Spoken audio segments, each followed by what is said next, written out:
something? Time order. The one on top is the one that was in dismissal? Okay.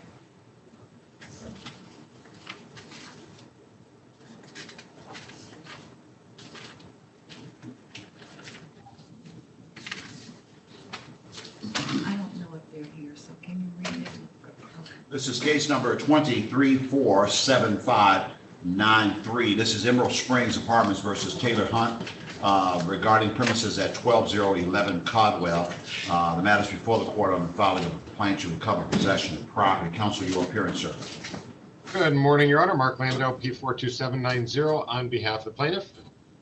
Thank you, Counsel. Counsel, I received a notice of a request to dismiss, and that is what you wish the court to do at this time. Is that correct?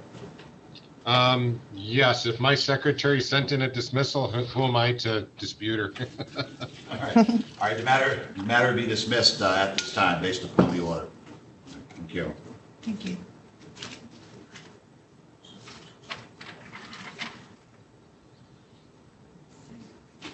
All right, this is case number 23-47578. This is Rivard Apartment Company, LLC versus Christoph Harrison and other occupants of property at 651 Rivard number 201 in the city of Detroit. Your appearance at this time, please.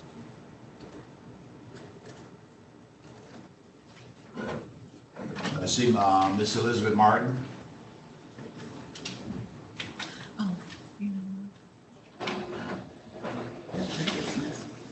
It's been indicated to me that Ms. Martin has expressed to the court that she is submitting a proposed order of dismissal. The court will grant that order at this time. The matter be dismissed.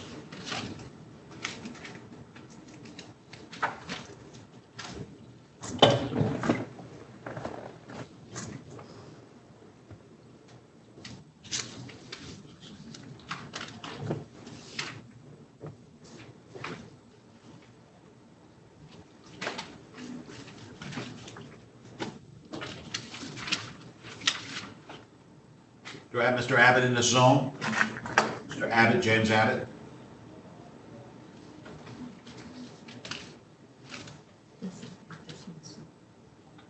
The court calls case number 23-44830. This is Syndicus Fidelis Incorporated versus Charles Dewart Jr. The matter is before the court on an application for writ of restitution arising out of a judgment that was entered on the 5th of March of 2020, requiring the payment of a certain sum on or before a certain date. The matter was stayed due to the moratorium that has been lifted. This is the second hearing or third hearing regarding this matter. Your appearance at this time, counsel. Good morning, Your Honor. Joe Horka, P75969, representing the plaintiff. Thank you. Do I have Charles Dewart on this Zoom? Yes.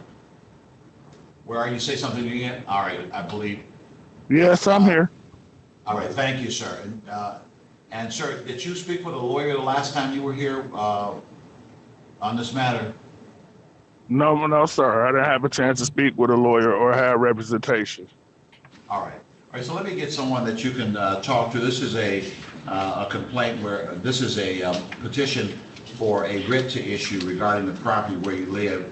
There was a judgment that was entered that required the payment back in March of $2,665. So I'm going to get you to somebody that you can talk to. Who's available to talk to Mr.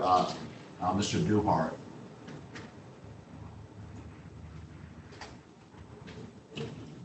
Good morning, Your Honor. This is Esther Harris from Lakeshore Legal Aid. Thank you, Ms. Harris.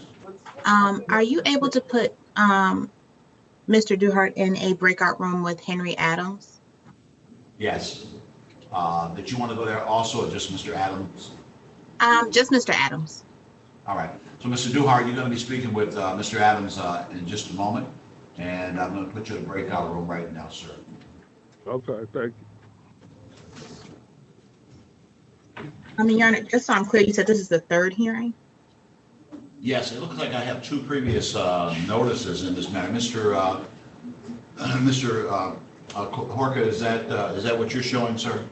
I believe so as well, Your Honor. And the last one, the court actually did sign the writ, and I believe this is a show cause hearing why he failed to appear on the 21st.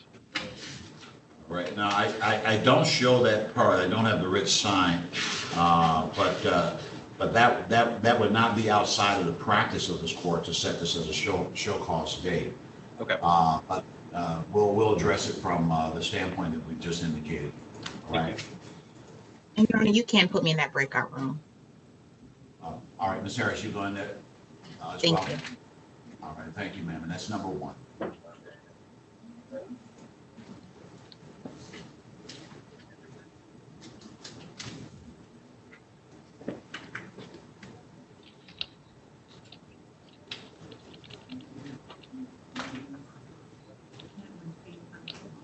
goes to the time 9:20. I don't know, but it goes under here. Okay.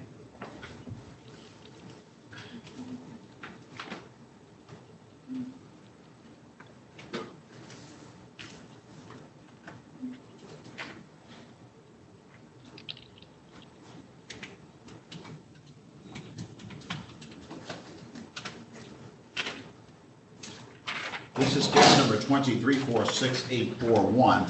This is Unix Group LLC versus Kathleen Woods and other occupants of property at 12880 Dawson Street, apartment number 109. The matter is before the court on the filing of a complaint for non-payment of rent. Counsel, your appearance at this time, please. Good morning, Your Honor. For the record, Elaine Martirosian, P33528 for the plaintiff Unix Group LLC. Thank you, Ms. Martirosian. Let me see it. Is there a Kathleen Woods on the Zoom, or someone representing Ms. Woods, Kathleen Woods on the Zoom? If you're here, say something, please. Anyone regarding the address at 12880 Dawson Street, apartment number 109? If you're on the Zoom, please say something. All right, Madam Counselor, it does appear that the defendant has not appeared regarding this matter. Looks like this is the first hearing on this matter. Is that correct, Madam Counselor? No, Your Honor. It was adjourned from... I see now, the 21st of October, correct? Yes, 21st. Yes. And Your Honor, there was personal service of process in this matter. There have been some payments since the last hearing. However, we are requesting a money judgment in the total amount of $405.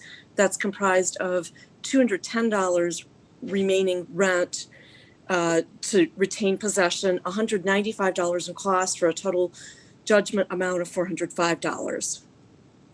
All right, given that defendant has not appeared, the court will now enter the judgment by default and find that the plaintiff has the right to possession, that the sums as set forth must be paid within the next 10 days on or before the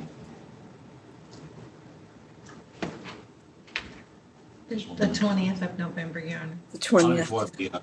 The 20th of November 2020, or after that date, a writ will issue allowing for eviction from the property. Madam Counsel, you just submit that via email to my clerk, and she'll Sure. get it. And if You I have could get that email address via chat, appreciate it. That's well, you can take it down. It's Tammy, TAMIE .Rice at 36districtcourt.org. Okay, thank you very much. I'll send it in a couple minutes. Thank you. Have a good day, everyone. Bye-bye. And I told you. Your Honor, this is Esther Harris again. I'm not sure where Mr. Duhart went, but he's not in the breakout room. All right, let me take a look and see what's going on. Thank you, ma'am. No problem. Got him in number 2, so I'm putting him in number 1 now. Thank you, Ms. Sarah. Thank you, Your Honor. I did some. Yeah, there he is. Okay.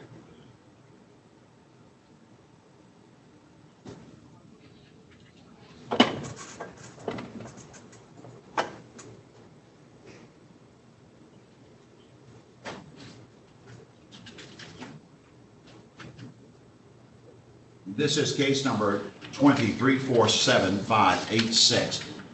This is John Kazar and Carl Reel versus Cheyenne Allard and Timothy, last name, Wickelman, Wilkoplan, and other occupants of property at 6551 Artesian. And the matter is before the court on the filing of a complaint for non-payment of rent. Just one moment. And the court also at this time, strike that. Let's see. All right, your appearance at this time, counsel. Lee Ravitz, P25314 on behalf of the plaintiff. All right, thank you, Mr. Ravitz. And do I have on this Zoom any person occupying the property at 6551 Artesian? Please say Yes. something on the Zoom. All right. And what is your name, sir? Tony Wilkopole. All right, thank you, Mr. Wilkopole. Just 1 second here, sir.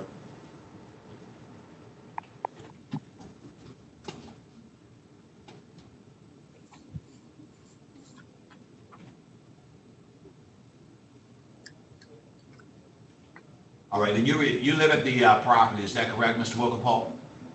Yes, Your Honor. All right, thank you. Have you had a chance to talk with a lawyer or someone that may be able to assist you in regard to your rights and how you may be able to resolve this case, sir?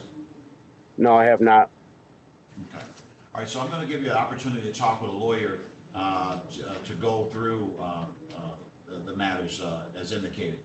And what I'm going to do is I'm going to go ahead now and set this over for a new date. You're going to talk with your lawyer and find out what things you might do to be able to resolve this matter. And so, Mr. Ravitz and the lawyer that I'm going to give you to take down this date and note it as the next action date. And that date is going to be December 18th. December 18th, yes. December 18th, 2020, 9 o'clock a.m. December 18th, 2020, 9 o'clock a.m. That will be the next action date in this matter. And now you're going to have opportunity to talk with an attorney. Who's going to speak? Ms. Indra, are you going to speak with the defendant in this matter? That's correct, Your Honor. Good morning. This is Indra from Lakeshore Legal Aid. I'm willing to talk to the client. All right, thank you. So, sir, I'm going to put you with an attorney in breakout room 2. You'll get the prompter in just a moment. And I wish you well, sir. No, that was December 18th at 9 o'clock? That's correct, sir. Okay. I'll wait for you, counsel, if you want to talk to me. Yeah, sure. I would just talk to my client and get back to the courtroom, and probably we can go to a breakout room and discuss the case. Would that be okay for you? That's great. Thank you. Okay, thank you. Sounds perfect. All right, good day. Your Honor, can you also add Mr. Carter from Lakeshore Legal Aid to the breakout room with me?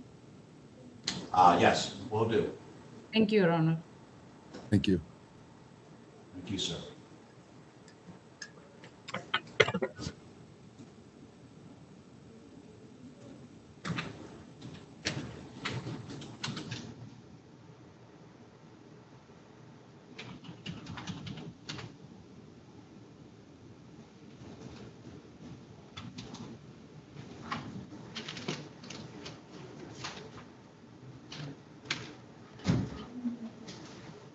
All right, this is case number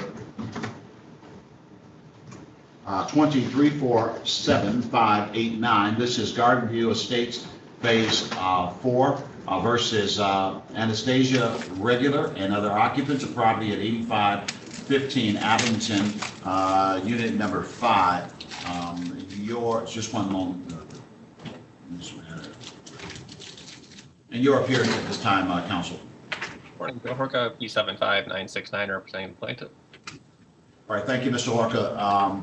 Do I have on this Zoom last name Regular regarding property at 8515 Abington, building number 5? If you're on the Zoom, have any connection to said property, please say something at this time.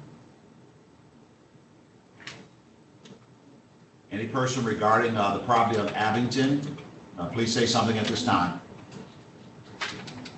All right, counsel, this does appear to be the first hearing regarding this matter. And I note that it is a complaint for non-payment of rent. I will grant an adjournment pursuant to the order of the Supreme Court and set the matter over for December the 18th. You don't want that far? This is just what adjournment. Let's put it December the 10th. December the 10th is going to be the next action date on this matter, 9 o'clock a.m. Thank you, Your Honor.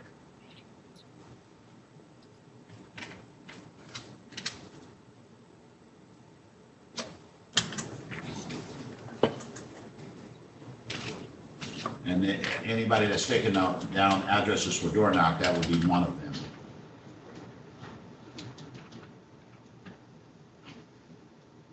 The court is calling at this time case number 23-45317. This is Zink's Investment versus Roderick Irby and other occupants of property located in the city of Detroit at 3233 Coolidge Highway. The court is also calling same plaintiff versus Teron Heel regarding the suffix 4208 regarding premises located at 18123 Lasser Road, number 218.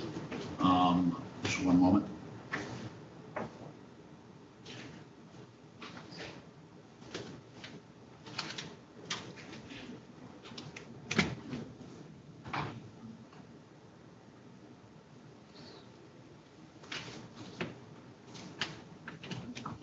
All right, and your appearance at this time, counsel. Mr. Dyer, Mr. Lavasher, your appearance at this time. Looks like Mr. Lavasher may be in another courtroom. All right, come back to those. The court now calls 23-47593. This is Emerald Springs Apartments versus Taylor. You already did that. Oh, okay. Strike that call. This is 23-47597. Emerald Springs Apartments versus Christina Bethel and other occupants of property at 5793 Emerald Springs Circle. The court also calls the suffix 7601. That's Bonneview Apartments versus Timothy Mitchell and other occupants of property at 23311 West 8 Mile Road, number 306. The court calls the suffix 7605. That is Country House Apartments versus Tricia Rogers and other occupants of property located at 24224 West 7 Mile Road, apartment number A61.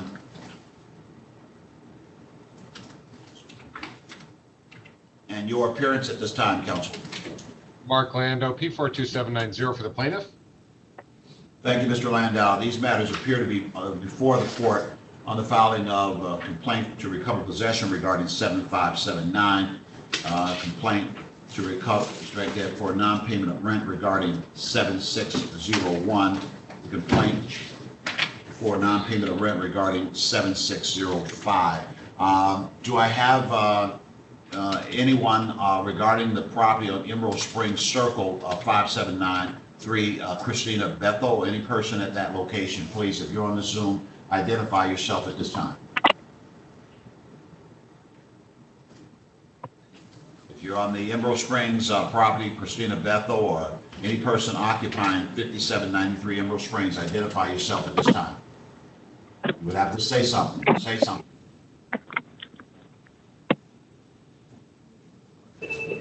Any person on this Zoom regarding the suffix 7601 residing at the property on Timothy Mitchell, residing at the property 23311 West 8 Mile Road, apartment 306. If you're on this Zoom, please say something at this time.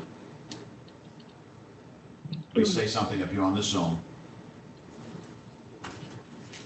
Regarding the property at 7605, Tricia Rogers and occupants of property at 24224 West 7 Mile Road, apartment A61. If you're on this Zoom, please say something at this time.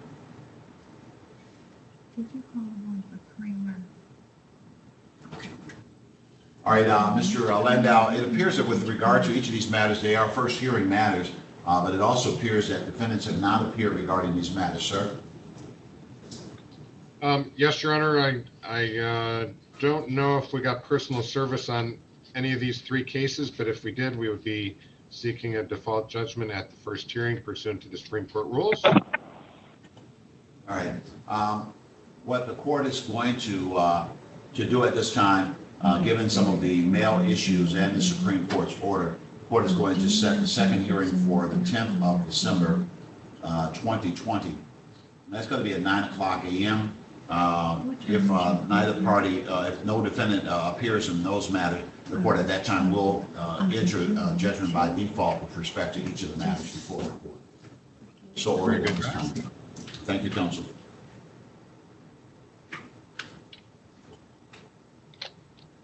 I say Kramer? No. No. Next one. Okay. I saw him in. Oh, there it is, right there. This is it? He's on the phone. Mr. Kramer, hold on. I'm going to put you on speakerphone. I will go ahead and call him. Oh, no, well, just hold on. Hold on. Okay. Bye-bye. I mean, hold on. All right, this is case number 20346-587. This is Ashley Master Tenant LLC versus Timothy Kramer. The matter is before the court on the filing of a complaint to recover possession of property. This appears to be the second hearing in that regard. The defendant, Timothy Kramer, is in fact present and on the phone. The address relevant here is 1538 Central Street, number 402. Counsel, your appearance for the plaintiff in this matter, please. Mr. Kramer? Good morning, Your Honor. This is Mr. Kramer. Thank you, Mr. Kramer. Ms. Cohen, I see your site there. Are you hearing me? Looks like she may be in a courtroom. Ms. Kramer? Excuse me. Yes, Ms. yes, Your Honor. No, I'm talking to somebody else. I'm sorry, sir. Ms. Cohen? All right, so you hold tight, Mr. Kramer. I'm waiting for Ms. Cohen to come back into the Zoom. All right. Yes, Your Honor, I will. Did you speak with you? I sent you to speak with a lawyer the last time. Is that correct, sir? I did call around, yes, and I'm actually waiting for. There was a person I spoke with the I think it was the city's eviction diversion program. All right. She called me once, and I have not heard back from her. And of course, I also did speak to Mr. McCarty, who said that while I have a case, he can't, with his resources, pursue my defenses. There's a number of issues that I tried to call the court's clerk on. I probably made 24 phone calls and spent hours on hold, and no one answers at the clerk's office. I have like 4 numbers for the court there, and so it's really, really hard to get information if you're not. There's a digital divide for me. I don't have internet access. I don't have a smartphone that can accommodate all these apps. You told me those things the last time, and the court clerk would not be the person that you discussed those things with anyway. So I do see. That is correct, Your Honor. It looks like I did not see that Ms. Ishmael's conditional dismissal signature. All right. Ms. Cohen, your appearance regarding the matter of Ashley Master versus Timothy Kramer. Mr. Kramer is is present on the phone. Your appearance, ma'am. Good morning, Carolyn Cohen, P49391, appearing on behalf of. All right. So update me on the status. Mr. Kramer has indicated to the court that he did have contact with a lawyer, apparently at the Detroit Housing Coalition, but he only had contact and was not able to go further in that regard. Madam Cohen, what do you know in regard to this? I haven't heard from anybody regarding this matter. The last time we were here, he said he didn't want legal aid. He was approved for the eviction diversion program. He didn't want to participate in the eviction diversion program. I don't think that, let me stop you for a moment, just a moment. I don't think that Mr. Kramer, you didn't say you didn't want to participate in the eviction diversion program, did you? No, and Your Honor, this is Mr. Kramer, Your Honor. You're absolutely correct. I never said that I did not want to participate in the eviction diversion program. Okay. I actually have done an intake with the eviction diversion program. I did it with the state on September 8th. I did it again with the city, I think it was October 1st. I've spoken with Ms. Cohen a couple of times, but her numbers don't reflect the reality on the ground. And so there's a divide there. I also, as we made clear to this court last time in the conversation, the last conference, that I had spoken regularly with a lawyer at Legal Aid who had handled my cases before, but he was not on record for this case. And I have, lastly, I have signed the CDC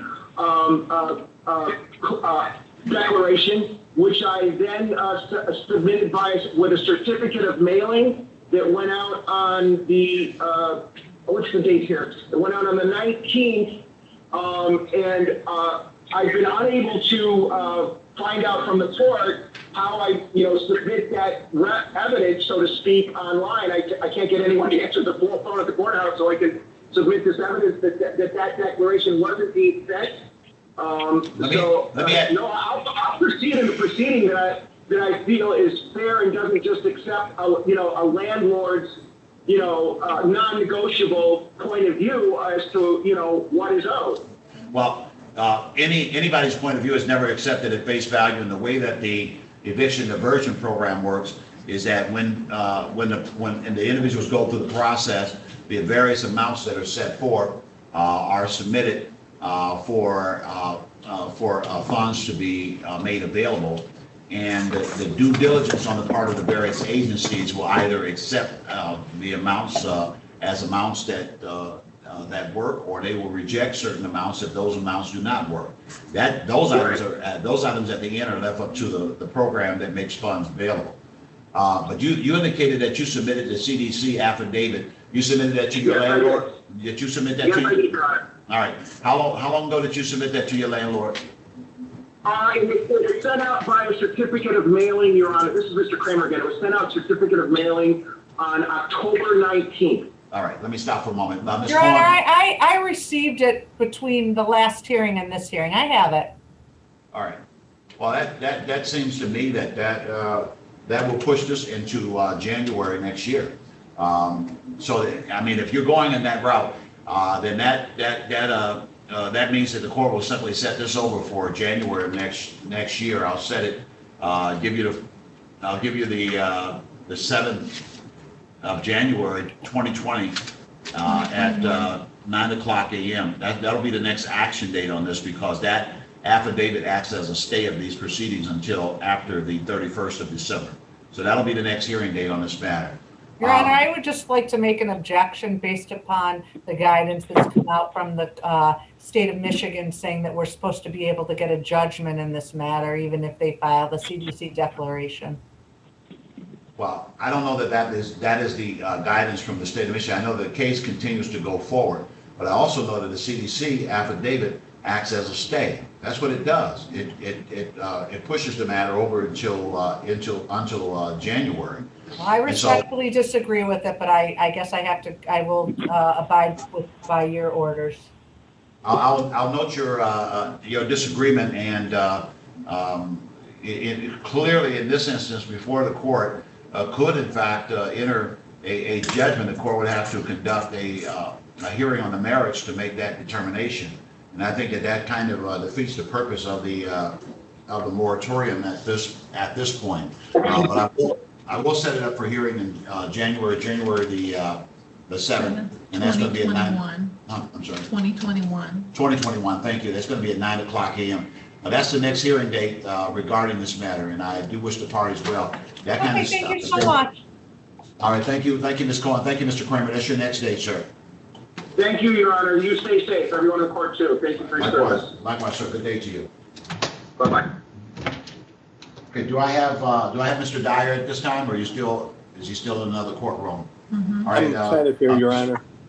I'm sorry. Your Honor, before you proceed, Ms. Harrison, 1 second, ma'am.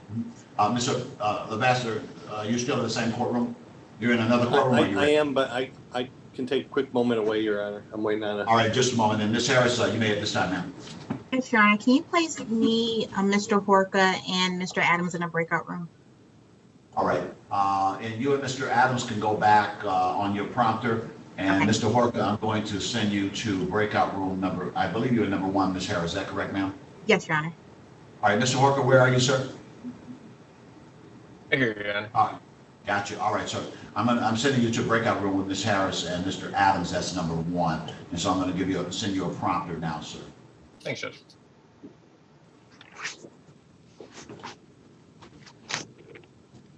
All right, this is case number 20. Are you able to go back, Ms. Harris? This is case number 2345317, This is Zink's Investment versus Roderick Irby and other occupants of property located at 16854 Lasser Road, apartment number 138. The court also calls 4208, that's Zink's Investment versus Tehran Hill, regarding property at 18123 Lasser Road, apartment number 201. And your appearance at this time, Mr. Counsel, please. Good morning, Your Honor. Randy Levasseur, P41712, appearing on behalf of Plaintiff XLNC Invest on each of these matters. All right, thank you, Counsel. And Counsel, these matters are before the court on applications for writs of restitution arising out of judgments that were entered back in March of 2020. The court did conduct the first hearing after the lifting of the moratorium. That was on October the 21st of 2020. And set the matters over for today's date. All right, is anyone on this Zoom that lives at the property on Lasser, apartment 138? I'm looking at Roderick Irby. If you are a person that occupies property at that location, please say something at this time. Yes, Your Honor, Roderick Irby is here. Thank you, sir. And you reside at the property on Lasser number 138, is that correct, sir? Yes, 138. Get your name here. 1 second, sir.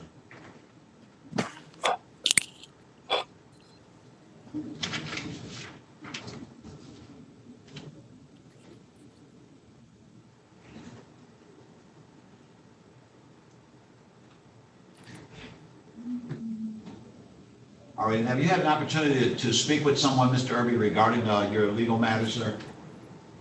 Not yet, sir. I'll be right back. You've not talked to a lawyer on this matter, is that correct, sir? No, I have not yet.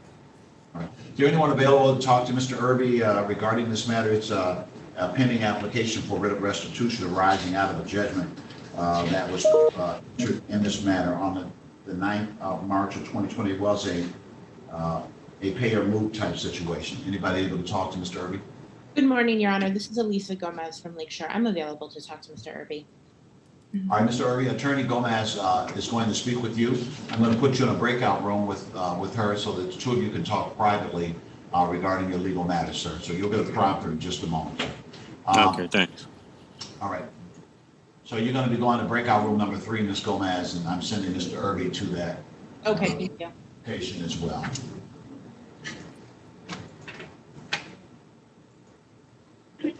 What happened to 391 and 854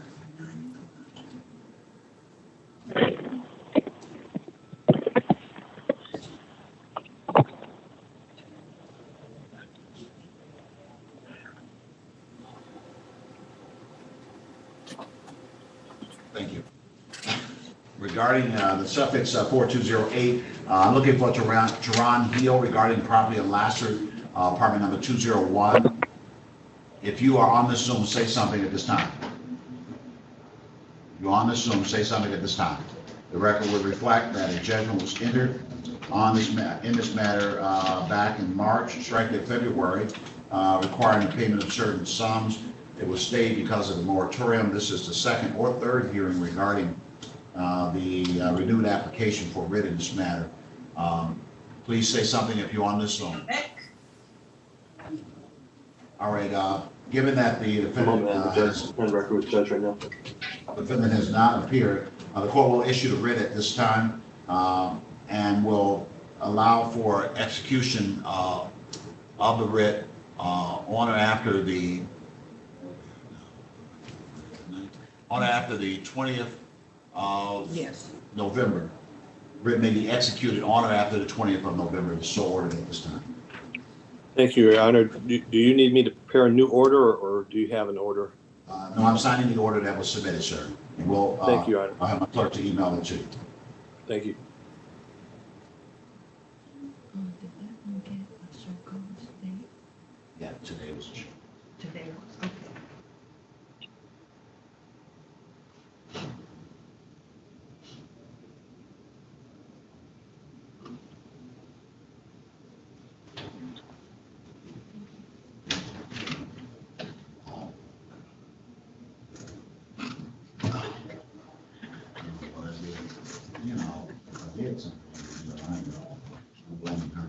All right, this is case number 20342651.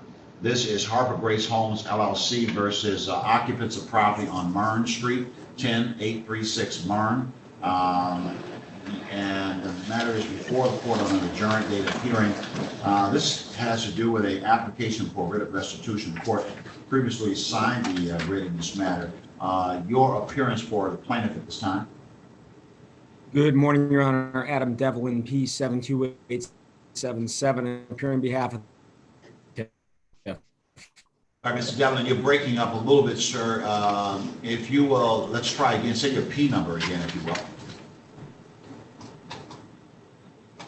Your Honor, Adam Devlin, on behalf of the plaintiff. All right. Give me your P number because that's where you broke up at, if you will. 72877. Thank you, sir. All right. Your appearance for a defendant regarding this matter. Thank you, Your Honor. Charlene Snow from United Community Housing Coalition, P26923, on behalf of defendant Dominique Buckley. And I'm not sure if Miss Buckley is on one of the phones. I'm here, Miss Snow. Good, good. Thank you, Miss Buckley, and good day to you. All right, Miss Snow, you may proceed at this time, please. Your Honor, we had some question, and I can ask my client as to, I understand, Your Honor, there was a judgment entered in this matter on February 21. I guess the first question I would like to ask my client is whether she lived there at the time of the judgment on February 21. No. So, Your Honor, she was not covered by that judgment. She was not an occupant. It was against a particular person or all occupants. So our position would be she was not covered by that judgment. She subsequently signed a rental agreement that I've provided to opposing counsel on or about in March, the end of March of 2020, to occupy the house beginning April 1, and has paid rent to the person from whom she got a lease. Now, that's one position, that is one part of our position here. The other part is, Your Honor, there appears to be, and I've asked counsel, I know they got a judgment on 224, which actually was, they got a judgment from circuit court on 224, which was actually 3 days after a judgment was entered in district court with them as plaintiff. They got a judgment from Wayne County Circuit quieting title in their name. However, we've looked at the registrar of deeds and we don't see a title. There is one, there is a deed on June 8, 2017 from an Andre Neeson to Harper Hospital. Then there's a second recorded deed on 5/18/2018, May 18, 2018, where Harper Grace quit claims to an entity called Top Mark Homes, the property for $10. Ronald Turner signs that on September 28th. After that, we found nothing in the registrar of deeds online. Now, maybe there is something else. The person here who can look at the registrar of deeds online did so. We find nothing to connect that May 18, 2018 conveyance to Top Mark Homes with the judgment that the Wayne County Circuit Judge entered on 2/24/2020, where Harper Grace Homes is suing Neeson for quiet title. I don't know what happened to Top Mark Homes. Maybe there is a deed that wasn't recorded. I don't know. But right now, it appeared in 2018 that Top Mark Homes owned the property. And then there's a subsequent judgment for quiet title in 2020. And I guess I had asked counsel for whatever they had prior to the Wayne County Circuit Court decision. I guess I'm asking whether they, ultimately asking whether they have a right to possession if this writ were to go forward. Well, it would seem to me that the quiet title order would be dispositive at this time unless there's some other action pending. That would seem dispositive on this issue at this time. But the deeper issue, Mr. Devlin, does seem to be that there is an order, at least on the factual presentation of Madam Counsel, there's an order for payment that's directed to occupants, and it appears that Ms. Buckley was not an occupant at the time that order was entered, and so it appears that whatever relationship exists to the property at this time supersedes the order that was entered on the 21st of February, 2020. Sir. Your Honor, she signed her lease before the previous judgment even expired. Signed her lease in March, sir. Yeah, and the judgment didn't expire until 3/30 if the tenants had a right to redemption through the end of March. I'm looking at the judgment right now. Well, I don't Signed by your own. I She had no notice of it. Well, hold on, guys. I don't know that. No notice of it. I mean, Mr. Devlin, there is something wrong with your connection. That's the problem, because I ultimately hear you, but there's a delay, and then your voice is kind of it's choppy. It's a connection or something, or maybe you can adjust a setting or something along those lines. Stand by, Your Honor.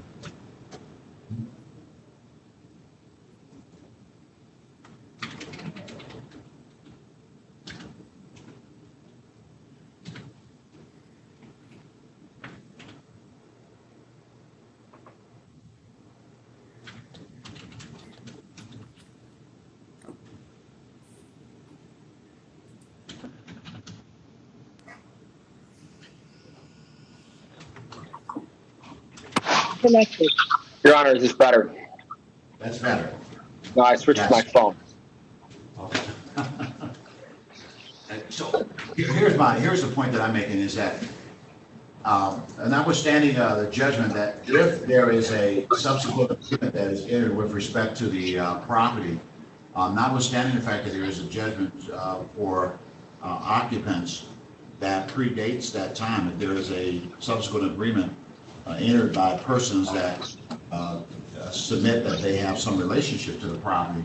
There is no subsequent agreement. I don't know how this judgment would then have application to that person that signs the lease regarding the property after this judgment is entered. Mr. Devlin? Your Honor, we have no relationship with the landlord who signed this lease. We have no relationship with anybody in this case. She's a squatter. There is no subsequent agreement because there's no subsequent tenancy.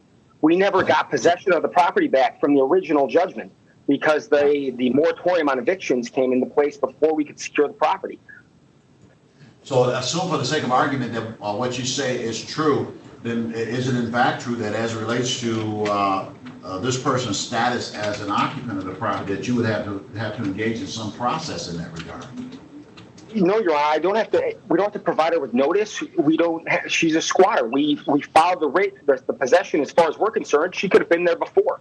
We don't know when she started. She's got a lease signed by no one has any relationship with us. She says she's been paying money, but all she has are receipts that are signed by this fictitious person to us. And she continues to be in possession of our property under no color of tenancy or title.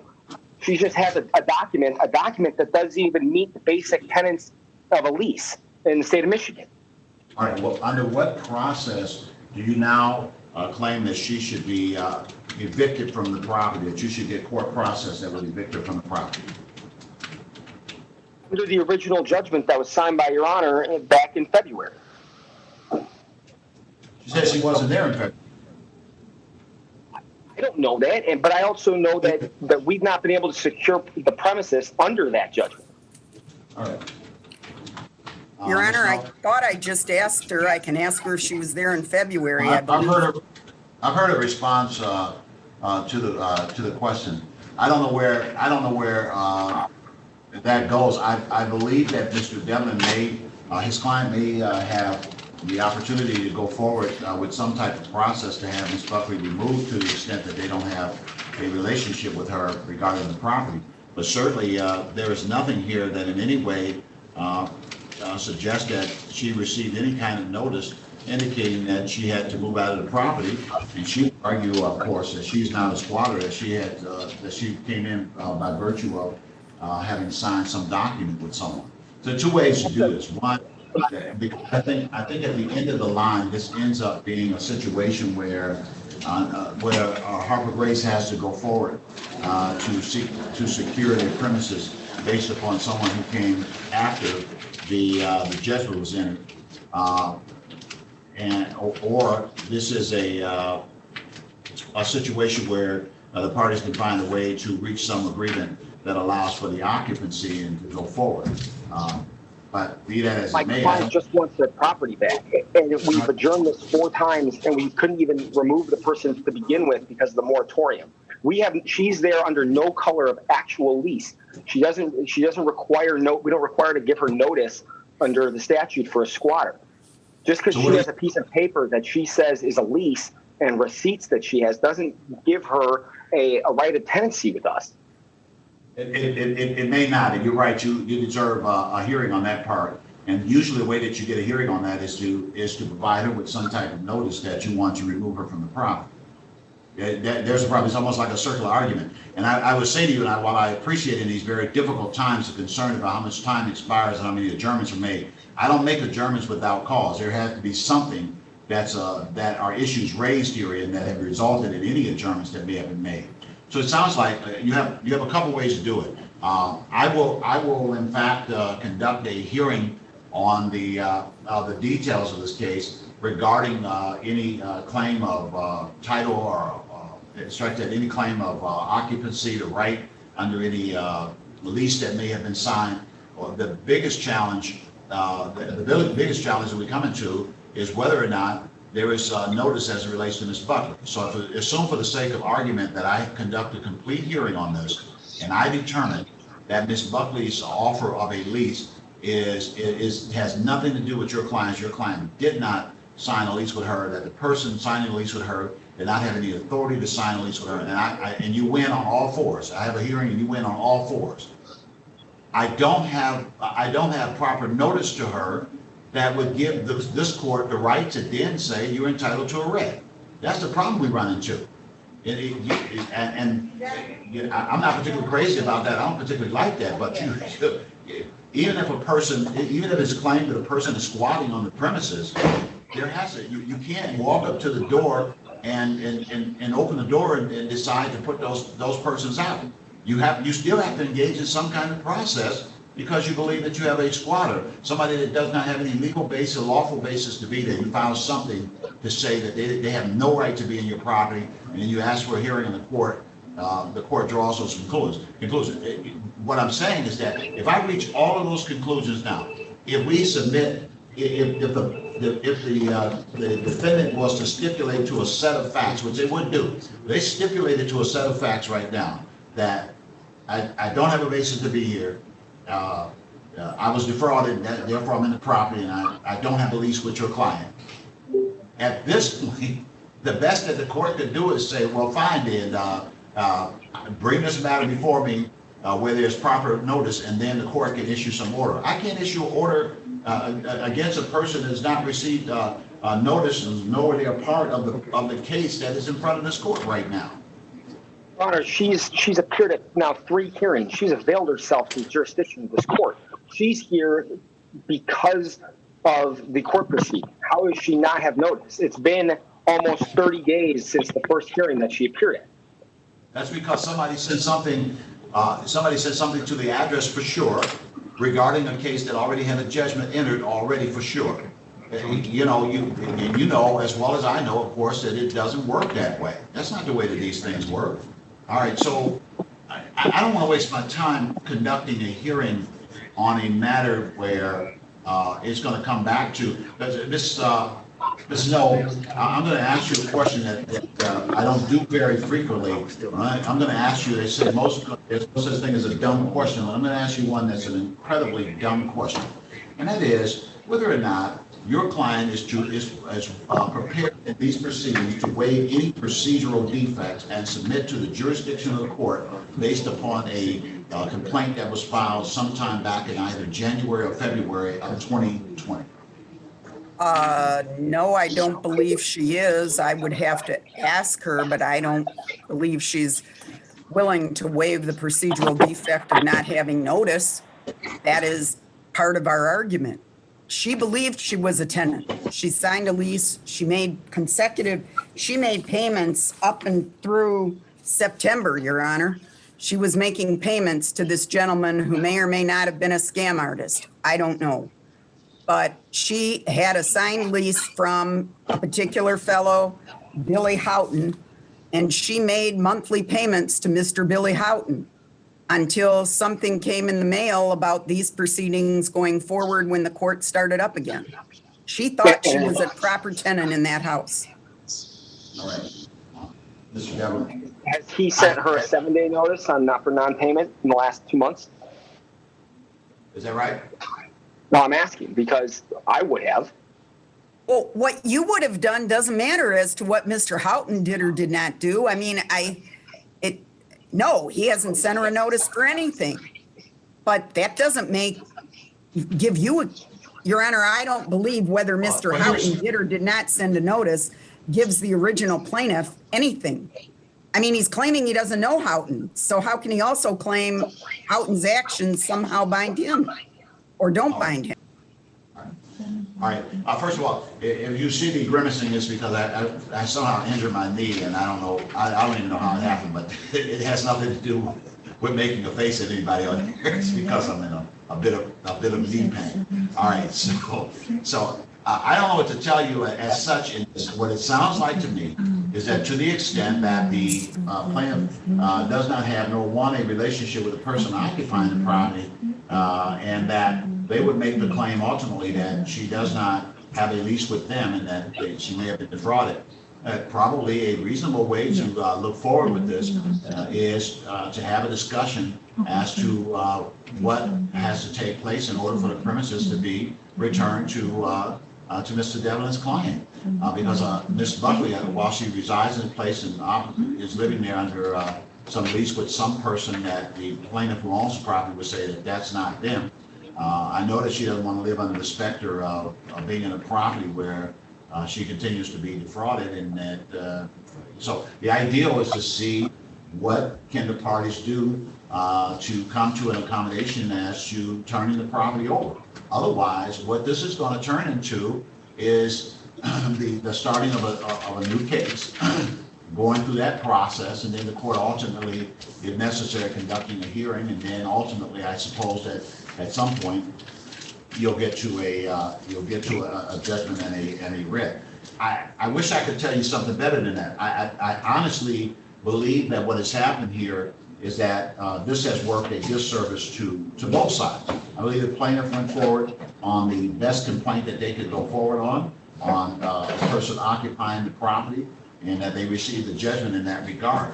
But there is at least some presentation of facts that would suggest that Ms. Buckley was not that person that was subject to that particular notice and or to that particular judgment. That's what it seems like in this case. And so trying to see if there is a way to get to a conclusion is probably a good starting place. If you can't, then it looks like to me that the plaintiff would then have to file a new complaint and get started with this afresh.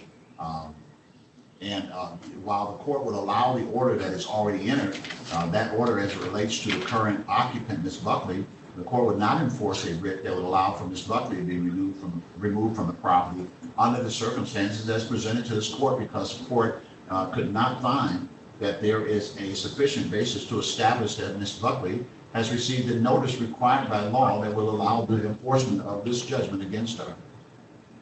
That's my determination in this matter, and I wish the parties well. If you want to take a moment in the breakout room to see if you can talk about how to bring this to some kind of closure, because I think that would be the most reasonable thing for everybody. Well, I can't force that, But that seems to be the way to go. I know that Mr. Devlin's clients want their property back. Ms. Buckley doesn't dispute that there's their property, it's their property as such. Although there may be some claims that the quiet title did not take some items into consideration. But that one thing Ms. Buckley is not claiming, she's not claiming that she owns the property. She's basically saying that she's caught in the middle. And there may be a way to get her out of the middle and to get Mr. Devlin's client to a finish line. So if you want to talk about it, I can put you, Mr. Devlin, and Ms. Snow in a breakout room and try and do that, or whichever way you guys want to do it. Your Honor, that's fine with me. And let me say for the record that at least one of those adjournments was so that we could try to find from the various recorded deeds and her lease and her receipts, whether there was a relationship between this Mr. Billy Houghton and plaintiff. I mean, we were looking to see, was he at some point an agent? Did he sign any of the deeds? So that was part of, and I think that was a legitimate reason for an adjournment at the time, was to see if the fella who had signed a lease with her and collected money from her was in any way related. And that was a legitimate point to research and find one way or the other whether there was a relationship. But yes, we're happy to go into a breakout room. And I think maybe Ms. Buckley ought to come as well so that she can. Yeah, I'm going to do just that. I'm going to put you in breakout room number 4 with Mr. Devlin and with Ms. Buckley, and let's see if there is some traction that can be had. And if not, I think the parties know what has to be done. Next. Thank you. All right, thank you, Ms. Snow. Judge, this is Elisa Gomez. While you're putting people in breakout rooms, if Mr. Lavasser is available, you could put he and I into a breakout room. I would appreciate it. All right, yeah. Mr. Lavasser, are you there? Looks like he may be in another courtroom, so just stand by, Ms. Gomez, and we'll get you in there as quickly as we can. Will do. Thank you. That's the one with Snow. What happened on that? Yes. You're in a break. Wait till they call. The petition, essentially the petition for a writ is denied as to The lady. Ms. Buck. All right, Ms. Harris, where are we, ma'am? Yes, Your Honor. Me and Mr. Horka would be asking for a short adjournment so that we can speak with our clients regarding this matter. All right, and that's on the Duhart matter, is that correct? Yes, Your Honor. That's the suffix 4830 for the record. All right, the court will grant the request for adjournment in this matter, and we're going to set this over the 3rd of December. And you need sooner than that? Judge, can we do sooner than possible, even next week if you can squeeze us in? All right, so let's put it in for the, what do you say, the 19th or the 20th? That'd be fine. 19th, Your Honor. 19th of November at 9:30 a.m. Be the next action date on this matter. And Mr. Duhart, you got that date, sir? I know I saw him on here. And counsel, you'll make sure he has that date and time. Yes, Your Honor. All right, thank you. Thank you. Miss Indra, update me, ma'am. Yes, Your Honor. I talked to my client, and before I would like to say anything about the case, I would like to talk to my brother counsel in a breakout room and see if they are interested in EDP and how we can proceed the case. All right, and that's regarding Mr. Irby, is that correct, ma'am? That's correct, Your Honor. All right, so Mr. Lavasser seems to be in another courtroom, so you and Miss Gomez are waiting to speak with him. So as soon as he's back with us, then I'll set that up so that I can hear. I'm sorry, Your Honor. The case is 7586, and the brother counsel is here. His name is It's my case, Your Honor, Lee Evans. All right, Mr. Ravis, I was giving you away to somebody else. Okay, let's see, where's that file now? All right, so let me put you. Lee Ravitz, Your Honor, that's my case. Got you, Mr. Ravis. I'm going to send you in a breakout room with Miss Indra. And Miss Indra, you were in breakout room number 2, is it? Yes, Your Honor, that's correct. All right, you can go out back, and Mr. Ravis, I'm sending you there now, sir. Your Honor, Mr. Carter would also like to join us. He's also from LLA. And Mr. Carter, Osalat is coming there as well. Okay, thank you, Your Honor. You already have the prompter, do you, Mr. Osalat? I should, Your Honor. Yes, breakout 2. All right. So you can go ahead and click back in.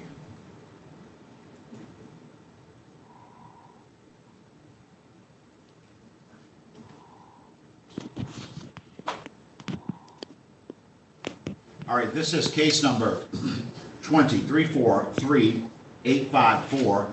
This is Willie Stanton versus Jermaine Clay and other occupants of property located in the city of Detroit at 10028 Archdale Street. The matter is before the court on the filing of a complaint for non-payment of complaint to recover possession of property. All right, your name for the record, the plaintiff in this matter, please identify yourself. Willie Stanton. Was. Say something again, Mr. Oh Stanton. man, I was getting mad. I got too much sound going on. Yeah, my name is Willie Stanton, Stanton. I got you, Mr. Stanton. Thank you. Just one moment, sir. And Mr. Stanton, you own the property on Archdale, is that correct, sir? That's correct. All right, I'm looking now for Mr. Jermaine Clay. Mr. Clay, where are you, sir? Are you on the Zoom? Jermaine Clay, are you on the Zoom? All right, and I see that you received a judgment in this matter on the 21st of February 2020. Subsequent to that time, there was a writ that was signed, but then the moratorium occurred, and that acted as a stay regarding any execution of writs. You're asking the court at this time to allow your writ to be, allow for a new writ and for it to be executed. Is that correct, sir? That's correct, Your Honor. Thank you, sir. All right, the court will grant your petition. Let me see just one thing, sir. So is this your second time coming to me? That's the fourth time. Who are you, ma'am? Beyonce. Okay, yeah, you can't talk unless you say your name. All right, so it's Clementine Brooks. Brooks? Yes. All right, thank you, Ms. Brooks. Ms. Brooks, is this the second time after the moratorium was lifted? This is the first time. Ah, okay. All right, given that this is the first hearing after the moratorium, and I thought that may be the case, then I'm going to, under the order of the Supreme Court, grant a hearing of this first date. And what I'm going to do is I'm going to set this matter up for hearing on the 10th of December, and set that at 9:30 a.m., December 10th, 9:30 a.m. I will sign a writ allowing for its execution on or after the 14th of December. So what's going to happen, you'll come back on the 10th, that will be a show cause hearing. Now that date will determine that if the defendant shows up on that date, the court will make inquiry as to whether or not that writ can be executed. If the defendant does not appear, then you already have a writ signed that can be executed anytime on or after the 14th of December. So you will have to zoom back in on December the 10th. That's the show cause date, but you already have an order for writ on the writ to be executed on the 14th of December. Now, I know that you submitted a writ form back in March of 2020, but you have to submit a new writ form to the court, and you can email that. Did you have the address where you could email the form? Okay, I sent an order of eviction update form on October 19th. I'm not talking about the order of eviction update form. I'm talking about a new application for order of eviction. You have to submit a new one. There was one signed in March, but I need to sign a new one. So you need to get that form to me. Can you email it? You know, you got the email address? Okay, I emailed a form to fax number 313-967-7551. And you're talking about the update form, correct? Yes. Not a writ application, right? No. That's why you gotta listen to me, Ms. Brooks. You gotta hear me, okay? So you did the update. That's why it came up for a hearing, okay? I need application for writ form, and you can email a copy of that form to me. It's the document that was previously submitted back in March, but you need a new one because that old one I signed it back then, and it needs to be updated. So if you'll send a new application for writ, application and order for writ form. Okay, I have this application order, and is that the one you're talking about that I sent in on March 10th? Yes. So I need a new one. So I need a new one of those. Yes, and I'm going to sign it, and it's going to say that the bailiff can evict on or after the 14th of December. So I'll take care of all that part of it. If you could fill it out and email it to me, and I'm going to give you my clerk's email address. Email it to me. Do I have to come and get a new form? If you don't have, you don't have a form, huh? I have the one that you signed in March 10th, but you said I need a new one. Okay, hold on one second, man. Okay. All right, my clerk gave me a form, and I'm gonna go ahead and do your work for you. And, okay. What you mean, okay? I said okay. I appreciate it. That's called thank you. You're talking about okay. Thank you. All right, I'll yeah, and Mr. Clay, you agree that your signature can be affixed to this document, even as it was on the previous writ, correct, sir? Mr. Clay is not here. It's Mr. Stanton. I thank you. I'm sorry, Mr. Stanton. You agree that the court can affix your signature to the new application form, just like you had it on the first one, correct? Correct. All right. So we'll go ahead and make sure that this is prepared. And now what I need is I need an email address to send this to you, Mr. Stanton, Ms. Brooks. My clerk needs an email address. So if you could type your email address into a chat, then we'll email this order to you, and you'll be ready for the bailiff. Okay. Okay. All right. All right, ma'am. Thank you. That thank you, sir. concludes it. Yes. I said thank you. All right, thank you. Thank you, Mr. Stanton. That concludes the hearing on this matter. You'll get a copy of the order from me momentarily. And remember, your next Zoom-in date is the 10th of December. You have to Zoom in at 9:30, December the 10th, 9:30. Thanks for your help and assistance, and you have a great day. And likewise to the two of you. All right, good day to you. All right. Make sure you put that email address in the chat, Ms. Brooks. Okay, let's December 10th at 9:30, correct? December 10th at 9:30 to Zoom back in, right? That's correct, ma'am. Okay, thank you. You need your email. I'm getting ready to put it in the chat thing. Okay.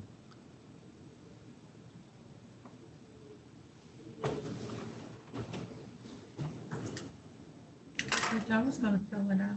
Oh, okay.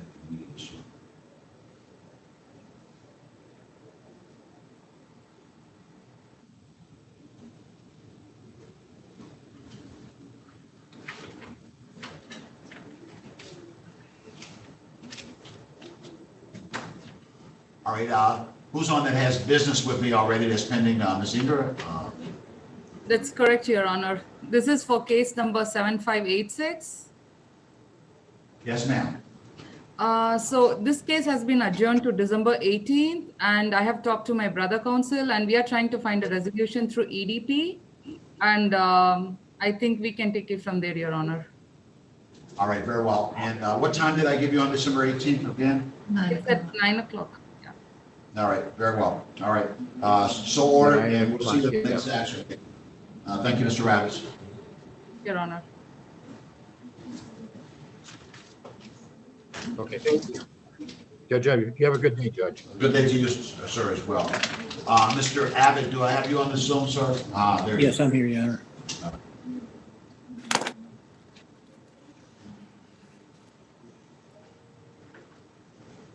Morning, Judge Coleman. Good morning to you, sir. The court calls case number 2344321.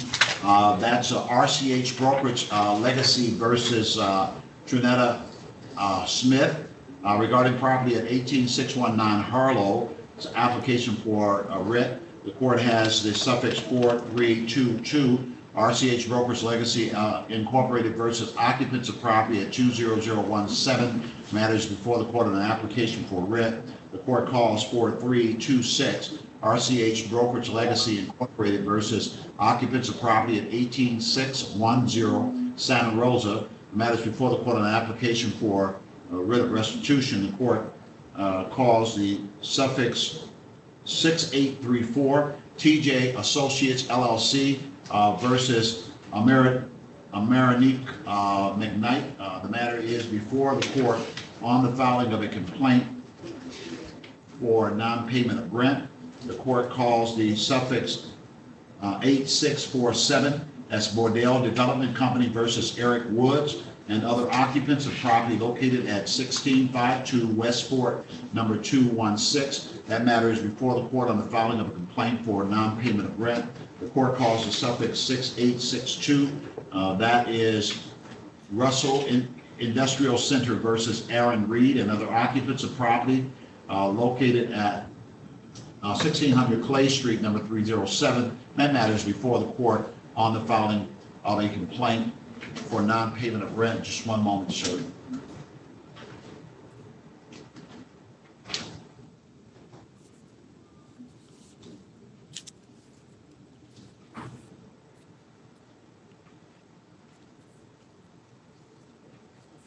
And your appearance at this time, counsel. Good morning, Judge Coleman. My name is James Abbott, P26085. I represent RCH and the other three plaintiffs that you named on the record. Thank you, counsel. All right, and regarding the suffix 4321, application for writ, I believe this is the second hearing in this regard. Do I have on this Zoom Trinetta Smith regarding property on Harlow Street? Trinetta Smith or anyone at that property on Harlow Street? Yes, this is Violet Williams' behalf of Trinetta Smith, her daughter. All right, do you live at the property, ma'am? I cannot hear you. Can you say that one more time? All right, do you live at the property? Yes. All right. So where's Miss Smith today, ma'am? She's in the hospital. Okay. All right. All right. So what is you said your name is Violet, and what's the last name? Williams. Williams. Thank you, Ms. Williams. Uh-huh. So how soon do you expect that she will be out of the hospital, do you know? To be honest, I don't know. I'll give her a call later on and see. Okay. All right. All right. So have you, do you know if you and your mother spoken with anyone, a lawyer, regarding this matter that can weigh in and give you some advice as to what? No, we haven't. All right. All right. So Ms. Williams, I'm going to allow you to talk with someone so that we can get updated on what's going on here, and you can get some legal advice. Okay. Thank you. All right. Do I have someone available at this time with Ms. Williams, please? Anyone available to talk with Ms. Williams at this time?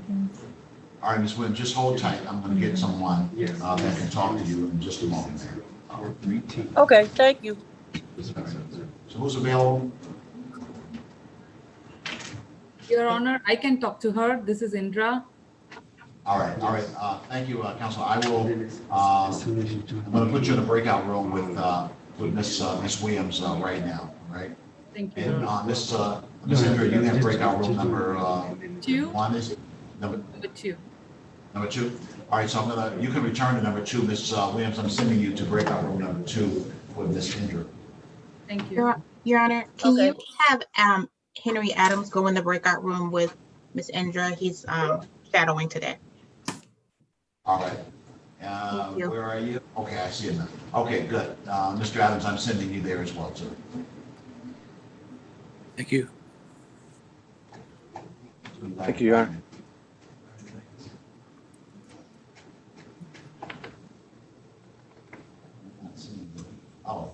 Oh, you were in number 1. Hello? Number 2, just one moment, ma'am.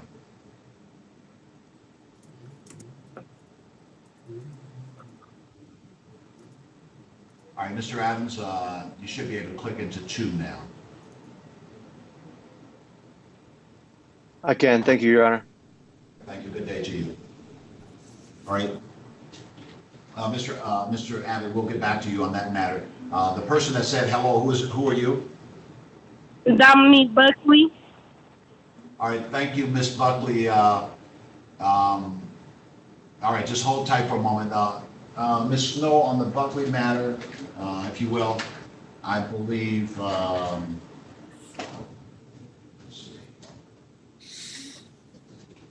Your Honor, we've reached an agreement, I think. I've just chatted that to Mr. Devlin. All right. I'm back.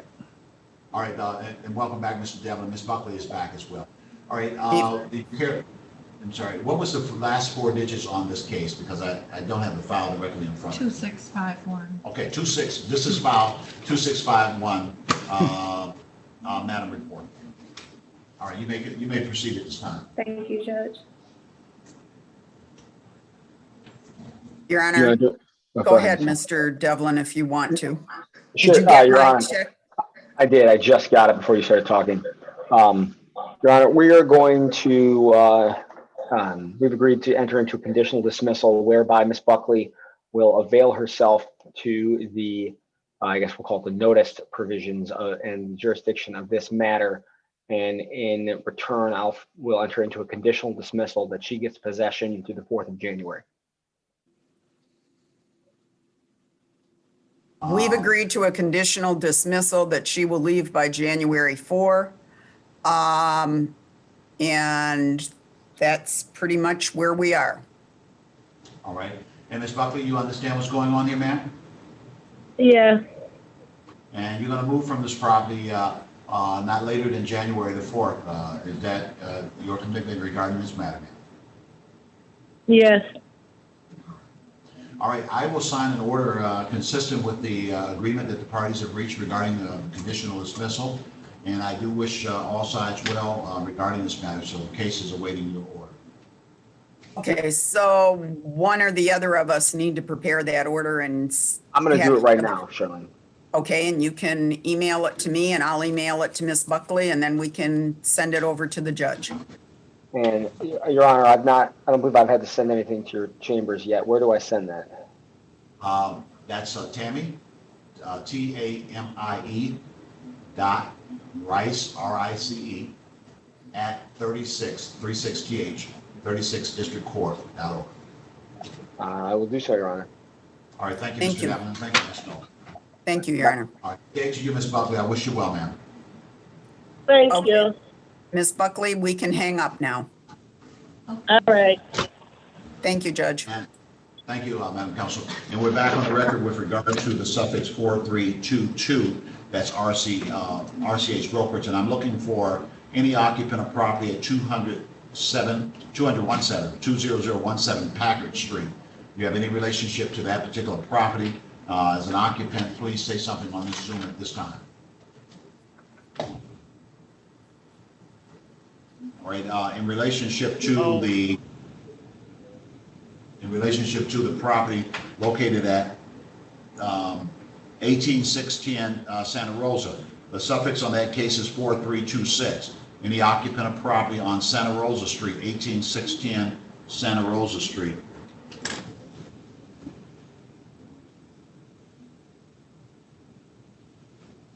All right, it appears with regard to these two matters that this is the second hearing after the lifting of the moratorium, and that defendants have not appeared again at this second hearing. Accordingly, the court will grant the plaintiff's application for writ with regard to both matters and will sign the writ at this time and will allow for execution on the writs on or after the 14th of November, excuse me, on or after the, what was that date? Just one moment. Wasn't it the 20th, Judge? Yeah, on or after the 20th of November, 2020, or after that date, excuse me, on or after the 20th of November, the writ may be executed. Thank you. In each matter, is so ordered. One moment.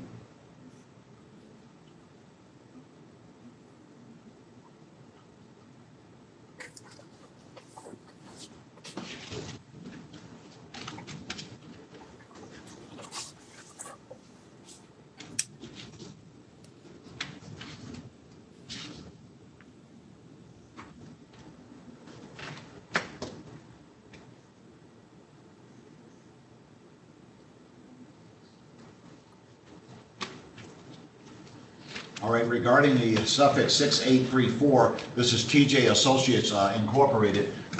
This involves last name McKnight regarding property on Press Street. If you are on this Zoom, please identify yourself at this time. McKnight or any person on the Press Street address.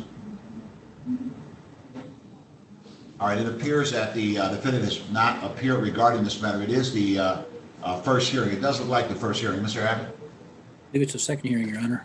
Is it the second hearing? All right, very well. Inasmuch as it is the second hearing, I do see that now. The court will enter the judgment by default and will make the finding that the plaintiff has the right to possession regarding this matter. And the court will allow for entry of judgment requiring a payment of $3,600 plus any increased amount as this complaint was prepared on the 31st of August, together with court costs and statutory attorney fees. The court will sign the order consistent therewith upon its presented.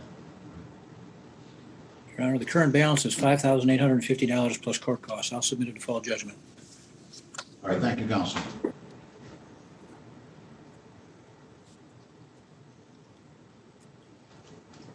Regarding the suffix 6847, this addresses Bordell versus Eric Woods. Bordell versus Woods. Do I have Eric Woods on the Zoom or any person residing at the property on West 4th Street, number 216? Identify yourself if you're on the Zoom.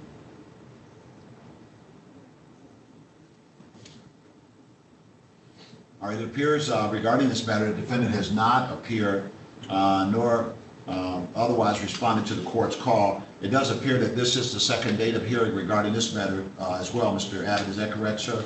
That's correct, Your Honor.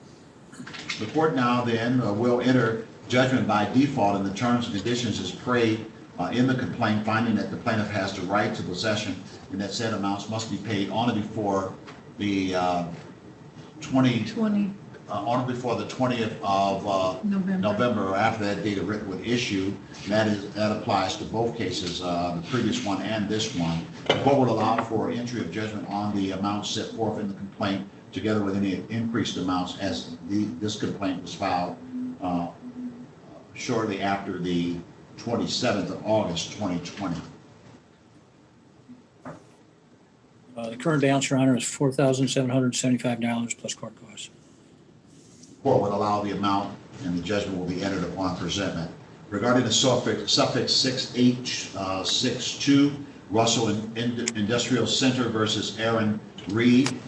Looking for Aaron Reed at 1600 Clay Street, number 307. If you're on the Zoom, please respond, say something at this time. Aaron Reed, or any person occupying property on Clay Street, number 307.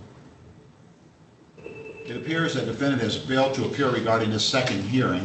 Accordingly, the court will enter the judgment by default at this time, finding that the plaintiff has the right to possession and that amounts set forth in the complaint must be paid on or before the 20th of November 2020 or after that date of written issue. The amount set forth in the complaint that was filed in August, or strike that was drafted in August of 2020, was set as rent due at $7,396.11. The court will allow for the updated amount. Counsel, you may.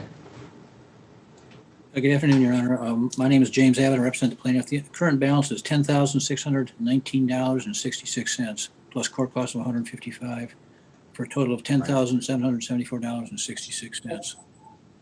Court will allow judgment on the amount as prayed. So ordered. Ms. Harris, any business with me at this point? No, Your Honor, I'm just here for Thank you. Yeah, I just wanted to make sure. Thank you. All right. What else did I see?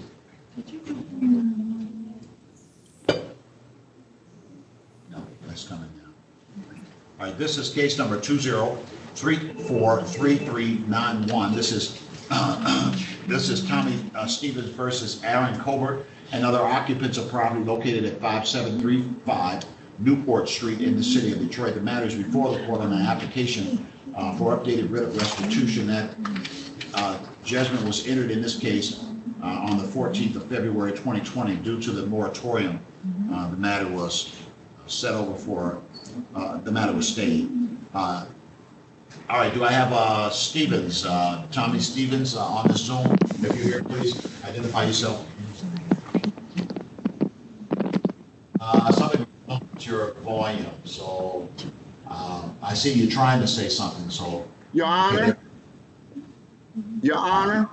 Yes, sir. Your name for the record, sir. Tommy Stevens. Thank you, Mr. Stevens. And do I have on the Zoom Aaron Colbert? Are you anywhere on the Zoom? Aaron Colbert, are you? Yes, Where absolutely. Yes. Thank you, Mr. All right, and you live at the property on Newport, is that correct? Yes, Judge. All right, just one moment, sir. Yes, sir.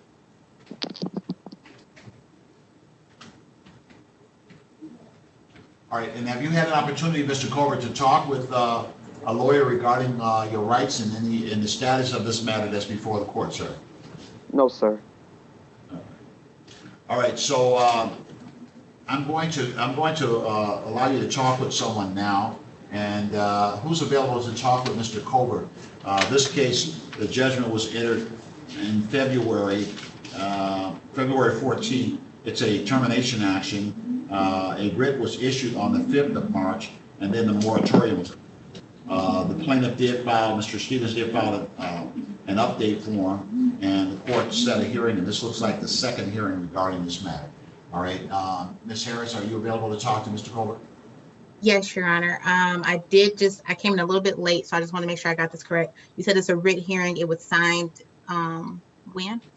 Back in March 5th of 2020, and the plaintiff, Mr. Stevens, who's present, he signed, he filed an update of this matter on the 17th of September 2020. That triggered a hearing in this matter, and then this is the second hearing regarding the application for an updated writ. Okay, perfect. So I can go into a breakout room with Mr. Colbert and Mr. Oslet. All right, thank you. And I'll be right with you, Mr. Stevens. Mr. Stevens, the defendant is going to talk with his lawyer, and then he'll come back into the breakout, into the Zoom, and we'll figure out where this case is going. All right. So, Ms. Harris, I believe that you already have a breakout room. What is your room? You're in number 1. All right, very well. All right, so Mr. Colbert, you're going to breakout number 1, as is Mr. Oslet. So Okay. Stevens. I understand you, Mr. Stevens. You're not going to a breakout room. That's why I didn't say anything to you about going there. Oh, I'm sorry, Your Honor. This is new to me. This is new. I know that. I got you covered. We're getting to it, sir. Thank you, sir. Mr. Oslet, do you already have 1, or are you somewhere else? I was in 2 earlier, so if I could be put in 1. Thank you, Your Honor. Gotcha. There you go, sir. Judge, may I interrupt you for a second? I'm sorry. It's Mark Lando. I had a tenant come to my office. And wait a minute, Mr. Landau. We kind of talked over each other. I'm getting ready to call a set of your cases now, but you were saying something. Go ahead. Okay. Well, I had a tenant come to my office. It's a 1050 case. It's a case number that ends in 629. Okay, well, let me go through. I got your stuff is right here, so that's okay. You're next. Your timing is almost perfect. I can't give you perfect, almost. That is so rare. All right, this is case number 23-47609. This is Bonneview Apartments versus Martinique Adams and other occupants of property at 23301 West 8 Mile Road, apartment number 304. The court also calls the suffix 7613 Bonneview Apartments versus Aaron Sykes and other occupants of property at 23621 West 8 Mile Road, apartment 112. The court calls the suffix 7617 Bonneview Apartments versus Deanna Tate and other occupants of property at 23631 West 8 Mile Road, apartment number 216. The court calls the suffix 7621 Bonneview Apartments versus last name is Maria, M-U-R-R-I-A, and first name is M-A-J-I-B-A-T-U-M, regarding property at 2340 West 8 Mile Road, apartment number 203. The court calls the suffix 7625 Bonneview Apartments versus Robert Cross and other occupants of property at 23311 West 8 Mile Road, apartment number 305. The court calls the suffix 7629 as Bonneview Apartments versus Moesha Farmer and Colby Rogers and other occupants of property at 23311 West 8 Mile Road, apartment number 207. The court calls the suffix 7633 Bonneview Apartments versus Eugene Baldwin and other occupants of property at 23601 West 8 Mile Road, apartment number 202. And your appearance at this time, counsel. Mark Lando, P42790 for the plaintiff. All right, thank you, counsel. And counsel, is there anyone in particular you wish me to pull out first, or can we go in the order call, or what you wish the court to do? Yeah, let's pull out 629 first, Moesha Farmer and Kobe Roger. Thank you, counsel. You may proceed. Your Honor, Mr. Roger was just in my office thinking that he had to come to my office to handle his court case. He brought in with him his cell phone, and I tried to, he was able to download Zoom, and he and I worked together to try and get into your courtroom, but we were having technical difficulties getting him in there. So I took down his number. I advised him that there would be 6 legal aid attorneys clamoring to contact him and work with him to help him get eviction diversion. And it would just be a matter of which legal aid attorney I should chat with to provide that number to. And I see Elisa is chomping at the bit for this one, aren't you?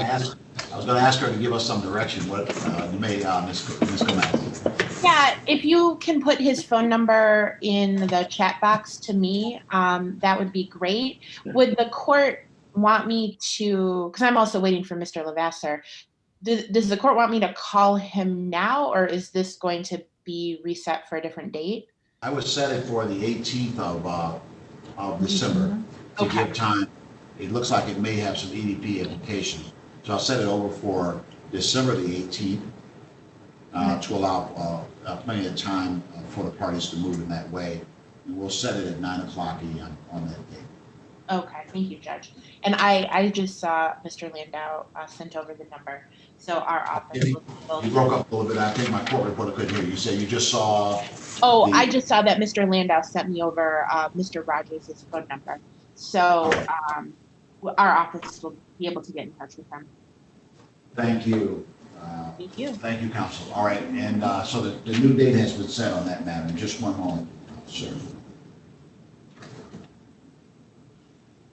New date again, Your Honor, is what date? The 18th of December 18th at 9 o'clock a.m.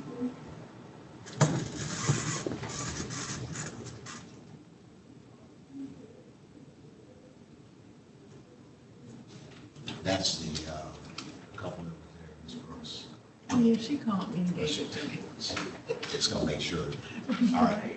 Regarding the suffix 7609, do I have Martinique Adams? Any person connected to West 8 Mile Apartment 304? If you're on this Zoom, please say something at this time. All right. And I believe that these are first hearings, correct, Mr. Landau? All of these are first hearings, yes. All right, so with regard to the suffix 7609, the court is setting that matter over for the 10th of December as the next action date, second hearing date in this matter. The defendant does not appear, and the court will be inclined to enter a judgment at that time. The 10th also gives opportunity for door knockers to try and make contact with the defendant in this matter. What time is that one set for, Your Honor? That's going to be set at 9:30 a.m., sir. Okay. Regarding the suffix 7613, do I have Aaron Sykes or any person at the property on West 8 Mile Road, apartment 112? If you're on the Zoom, please say something.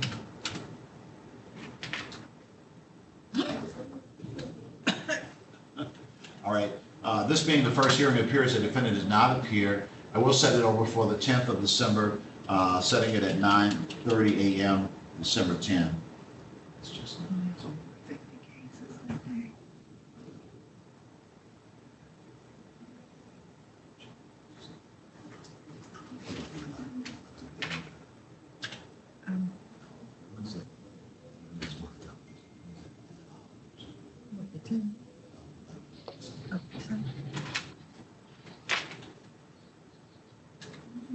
No, but you have 47.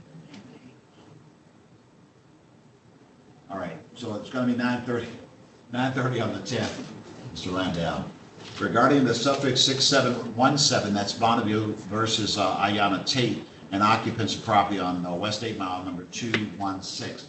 If you're on the Zoom, please identify yourself at this time.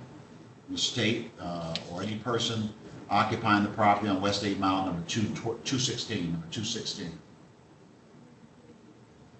It appears the defendant has not appeared regarding this matter. I'm setting this with the other ones at 9:30 a.m.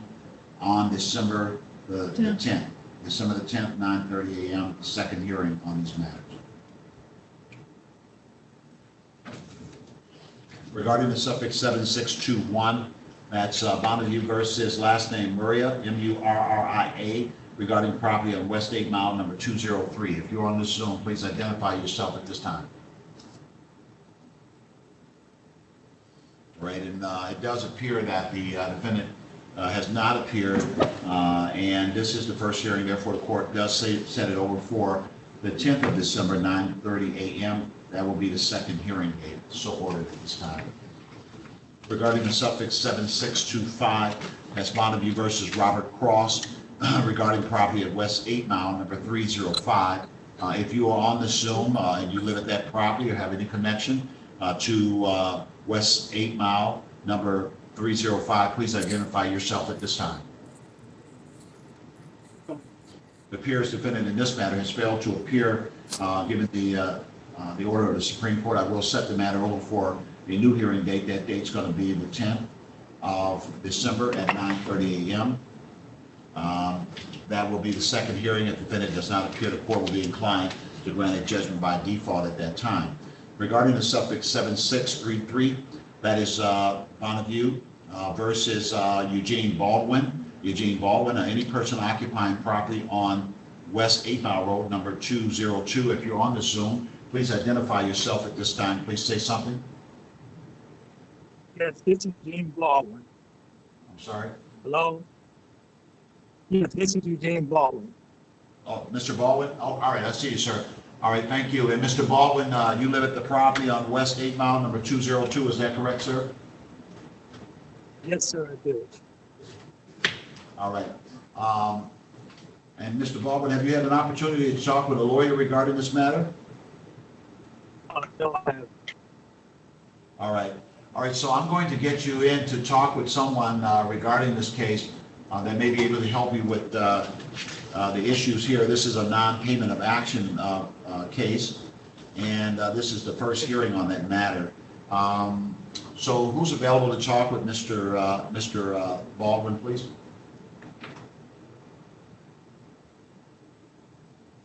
You know, now every case, they have to be the lawyer. I'm available, Your Honor. This is All right, Ms. Gomez. Ms. Gomez is going to talk with you, Mr. Baldwin. You seem to have a little bit of a bad connection. If for some reason you get cut off, sir, just call back in because we'd like to get right at the issue today. What I want to do now is go ahead and set it up for the next hearing date. That date's going to be December the 18th, December the 18th, and that's going to be at 9:15 a.m. December 18th, 9:15 a.m. All right, and I'm going to send you to a breakout room, Mr. Baldwin, with Ms. Gomez, so you have a chance to talk with your lawyer regarding this matter. She'll give you details on what's next regarding this case. All right, Ms. Gomez, you in breakout room 3, are you? Yes, I'm in breakout room 3. Mr. Baldwin, I'm sending you to breakout room number 3, and Ms. Gomez, you can go back there, ma'am, and he's coming right in. Okay, thank you, Your Honor. Your Honor, I think that will resolve my docket with you today. Again, if there are EDP implications, I've already set it up so that 18th date is the date that they come back on. I'm saying, Harold. Right. Obviously, it would have been great for the other ones. Talk to the judge. The judge gave him a lawyer, and he's not talking to that lawyer. So when they get ready to come back. All right, so in regard to Ms. Indra, you're back with something. Is that correct? Lawyer can tell me Mr. the name when they talk about it. It ain't about money. Mr. Stevens? Yes, sir. Yes, sir. Okay, I'm hearing you too much, so you. Oh, sir, I am so sorry. Oh my God. I'm to put you on mute or something like that? Yeah, go ahead for just a moment if you will. That's perfect. I'm so sorry. And I'm coming to your case now, but just hold tight right there. Ms. Indra, I believe that you're on that matter involving Ms. Williams? Mrs. Williams, yes. That's correct, Your Honor. And that is the suffix 321. 4321. Got it. All right. We're back on the record at 4321. And Ms. Indra, you may at this time, ma'am. Yes, Your Honor. I have talked to my client. From what I understand is the landlord will want to continue the lease with the daughter, who's Miss Williams, and we would try to find a resolution. So at this point, we would like to ask for an adjournment, Your Honor. All right. All right. And Mr. Abbott is on the other side of this, so you guys have talked with there being some thought that you may be able to work this out, correct? Yes, Your Honor.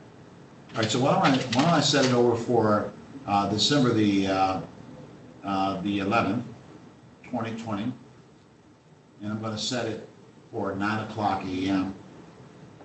And let's see if the parties can figure out a way forward on this case. Okay, thank you, Your Honor. Right, thank you. And good day to you, Ms. Williams. That's the next date on this is the 10th, the 11th of December, 11th of December at 9:00 a.m. We'll see you at that time, ma'am.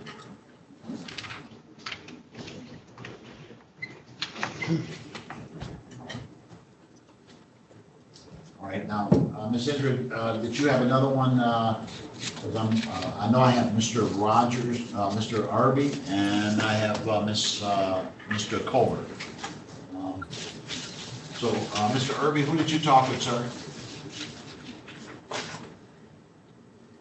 December the 11th and Mr. Irby? Yes, I'm here. All right, all right. Sorry about that, sir. I'm here. No problem. Did you speak with someone already? Yes, I spoke with Lisa Gomez. All right. So she's speaking with someone else. So when she comes back in, I'll find out what the status of things are at that point. Okay, great. I'm here.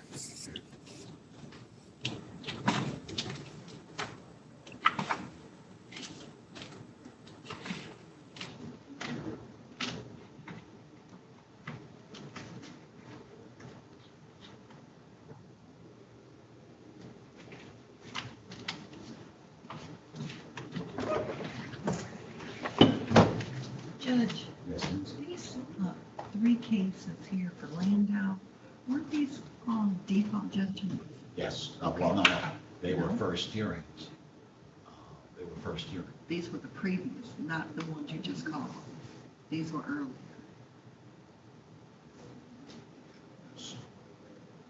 Yeah, they're set over for the 10th. The 10th, so it's not a default. Not a default because that would be the second hearing. Okay. That's what we said, too.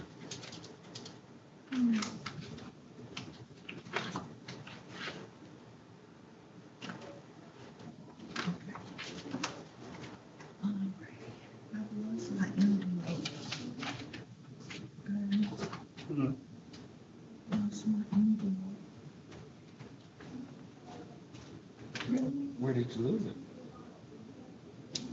I had an interest, Ms. Gomez, their name in them. Huh?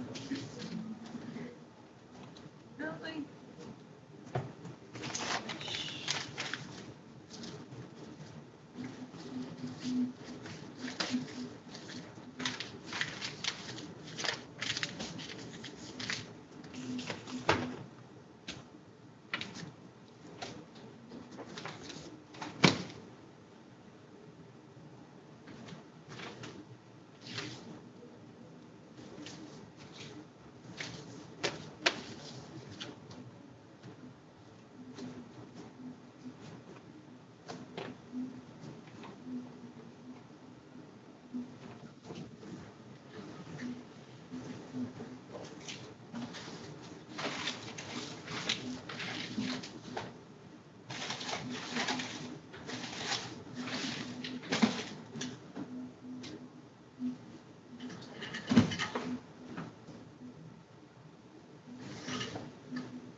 All right, Ms. Harris, you want to update me on the matter that you're dealing with?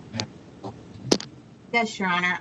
Can I get a breakout room with Mr. Stevens and Mr. Oslet? All right. Mr. Stevens, the attorney for Mr. Colbert is asking to speak with you in a breakout room, and I'm going to grant the privilege of doing so. So I'm going to give you a prompter so that you're going to talk with her. So now how do I do that, Your Honor? Yeah, you'll see it come up on your device in just a moment.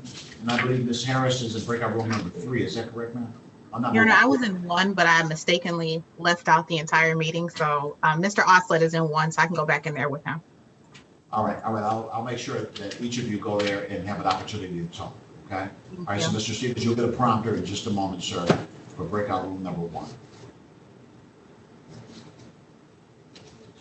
Or do I click on the judge or what? Yeah. Once I give you, you're going to see something. You're going to see something that's going to give you the opportunity to go into that breakout room, and I'm clicking it now, so it should come up in just a moment there. Okay, I see it. Click join. Yes. Yes, sir. Thank you.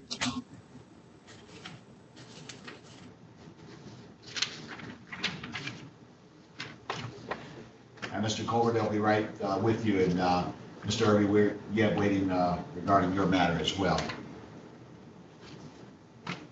Now, you spoke with Ms. Gomez. Okay, I got you.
Is this traffic judge?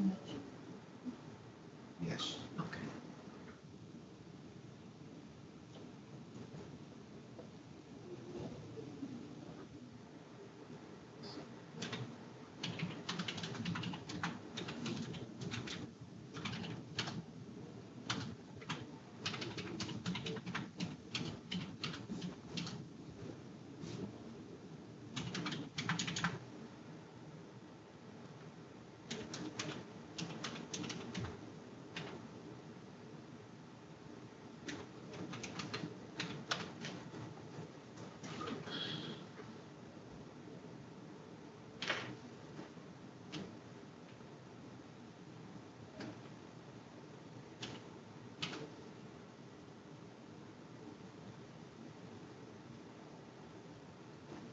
MAIA?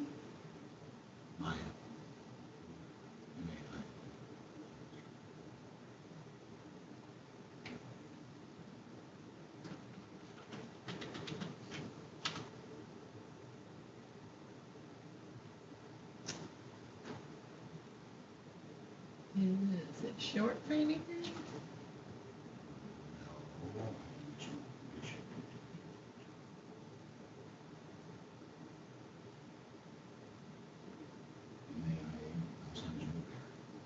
Mm-hmm.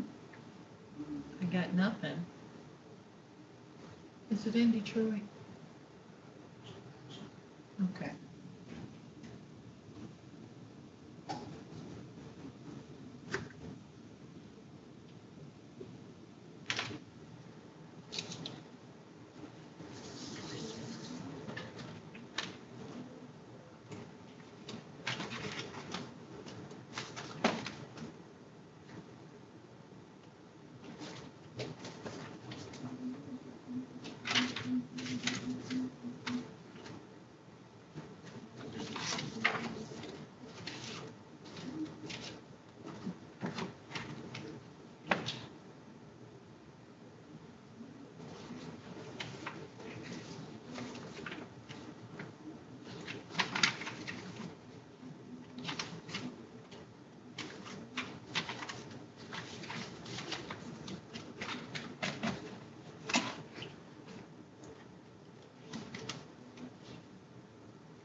Heating pad?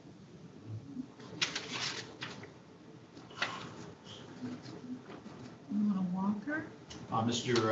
Lavasser, Mr. Irby is yet here. He spoke with Ms. Gomez, and so we're just waiting for Ms. Gomez to come back into the Zoom. She's speaking with someone else, and then we'll. Thank you, Your Honor.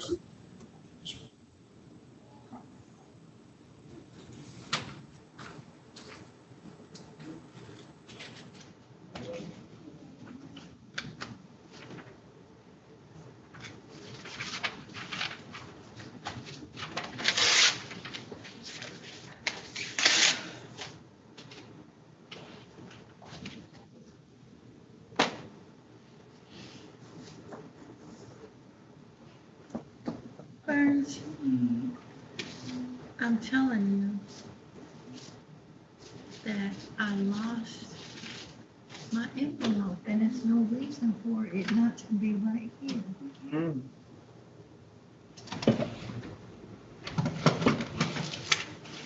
It's not in the garbage. I haven't been up.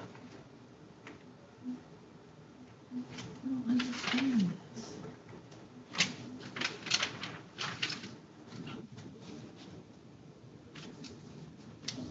What's on the envelope? I've got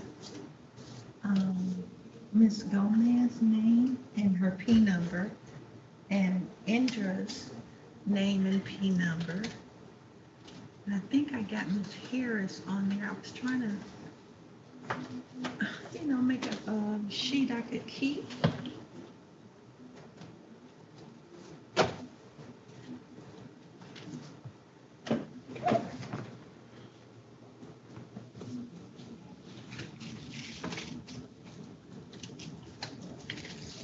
You didn't throw it away by accident, did you? Hmm? You didn't throw it away by accident, did you? Did I go get some ice cream? You didn't throw it away. Oh, no, I looked in the garbage. It's not there.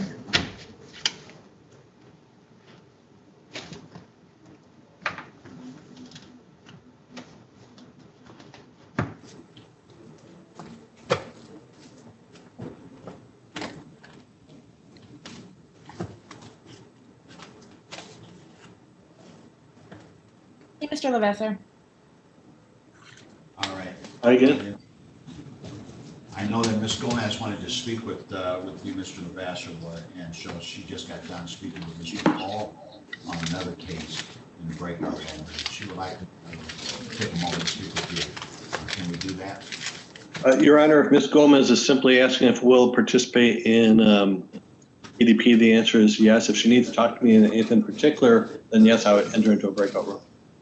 I think, Mr. Lavasser, I can send you and Mr. Erdos an email. I think your client hasn't, Mr. Irby submitted all of his EDP stuff like that by the end of September, but I think your client's stuff, EDP application and supporting documents are outstanding. That's the only thing to talk about. And that conversation is regarding the suffix 5317.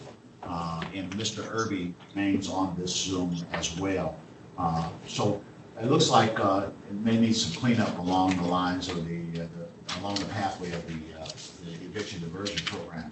So I'll go ahead and set it for December the 18th. Obviously, if the parties are able to build this bridge before that time, they can submit an order in that regard. So I'll set it now for the 18th of December. I'm going to set that at 9:30 a.m. Thank you, Judge. Thank you, Your Honor. All right, thank you. Mr. Irby, you have your information, and you will be in contact with Ms. Coleman going forward regarding this matter, sir. Oh, yes, definitely, sir. All right, good day to you, sir. Thank you, sir. You stay safe. All right, likewise. Thank you, Your Honor, and thank you, Ms. Gomez. Thanks. Have a And good day. thank you too, Ms. Gomez. Yeah, of course, Mr. Irby.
Mr. Irby, you can disconnect from the Zoom hearing room. You don't have to stay in here. Oh, okay. Yes, you all set, sir. Yeah. All right. Take care. Have a good day.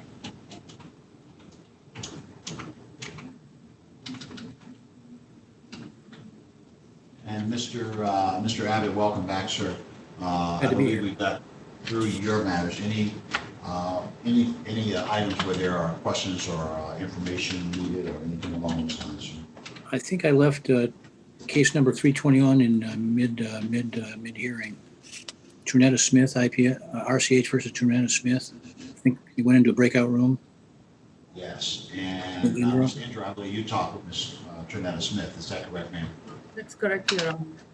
On the suffix 321.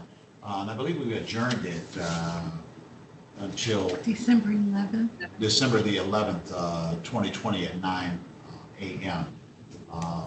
And update us on what the issue is in that matter, Ms. Indra, if you will. This is a writ hearing. Indra, what's your client's desire?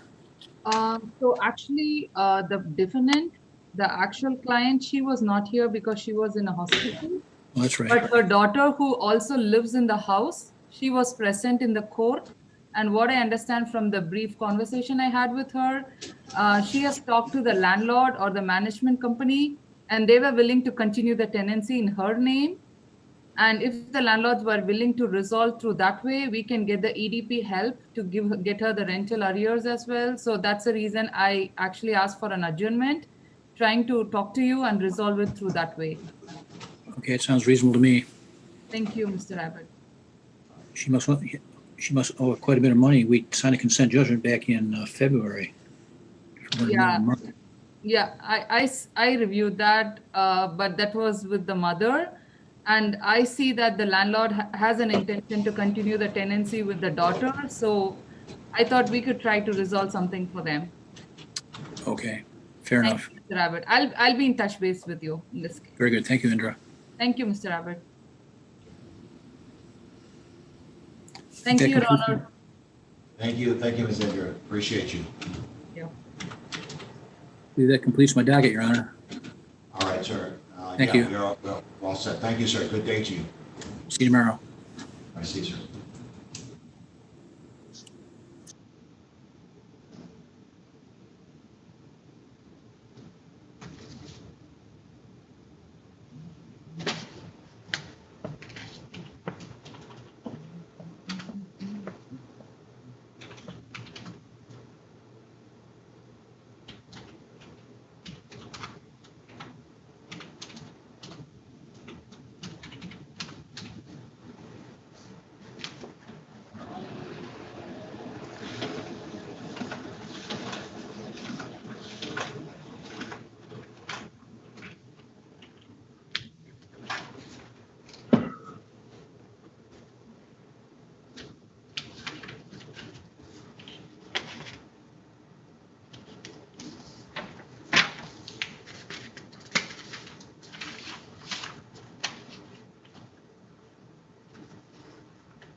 Hey, Leah, it's Tammy. Hi. Right, because you already know, don't you? Leah, okay. This is, watch me don't have what I need. Okay, yeah, I do. Okay, listen, there's a case. It is 0. Wait.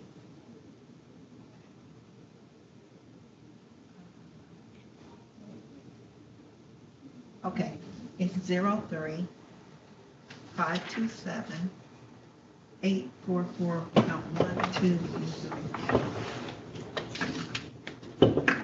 Okay, they're still on the Secretary of State record.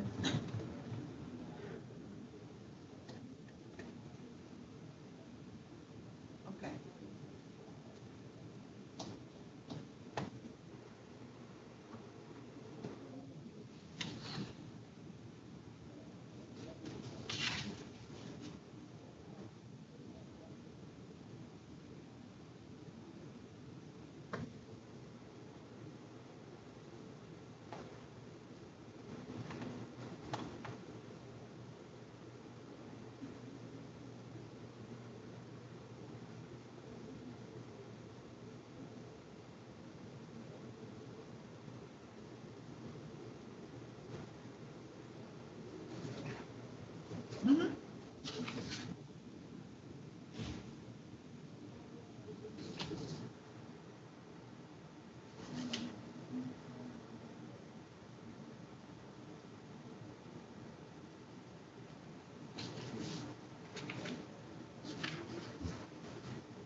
Mhm.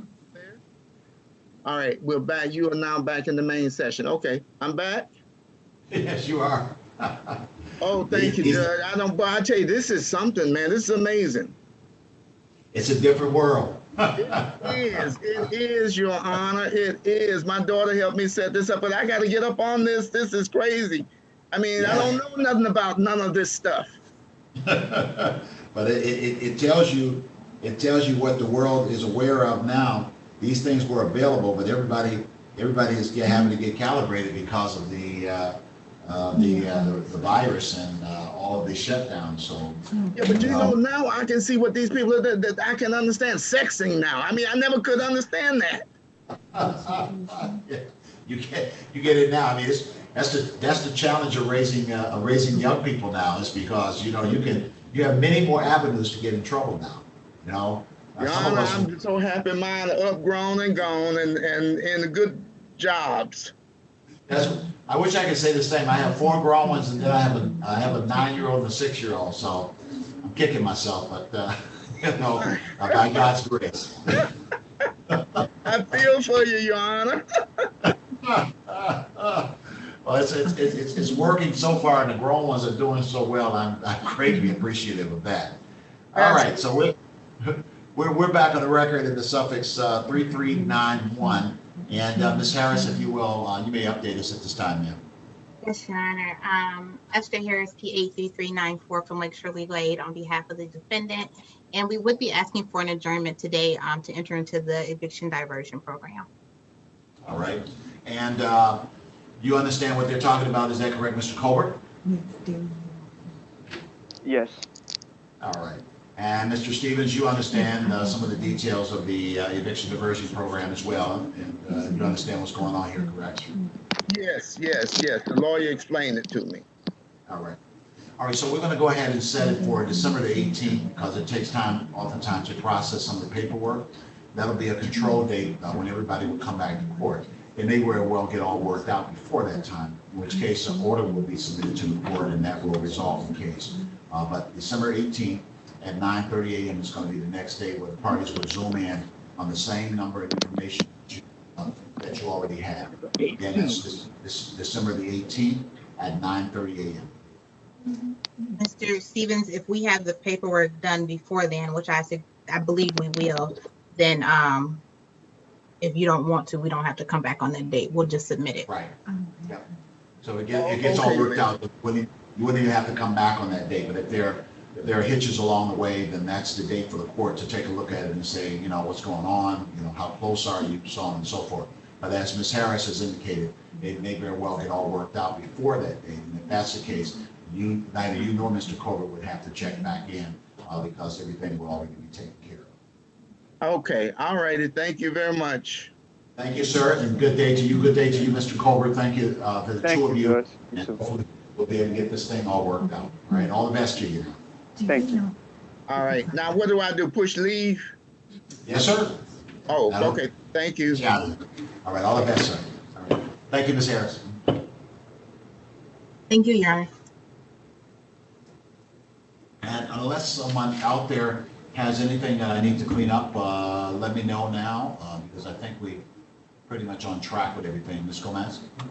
I actually have a case that was not set for the docket today that I wanted to talk to Tammy about when she has a minute. I can't tell if she's still on the phone. She's still here. I'm listening. She's listening to you. So there was a very old land contract case where I had to file another case in circuit court, and there was escrow posted here in 36, and then there were motions filed back in February for disposition of the escrow because the circuit court judge said that the 36th district would be responsible for making the decision about escrow. And so I have been emailing with Mr. Jackson downstairs most of the summer, and I think the file was lost for a while. I think the file has been found now. I remember all the details. I believe I signed an order disposing of the escrow. I remember it coming back from the... What's the case number, Ms. Gomez? You got a case number? Yeah, I do. It's 9844 SP.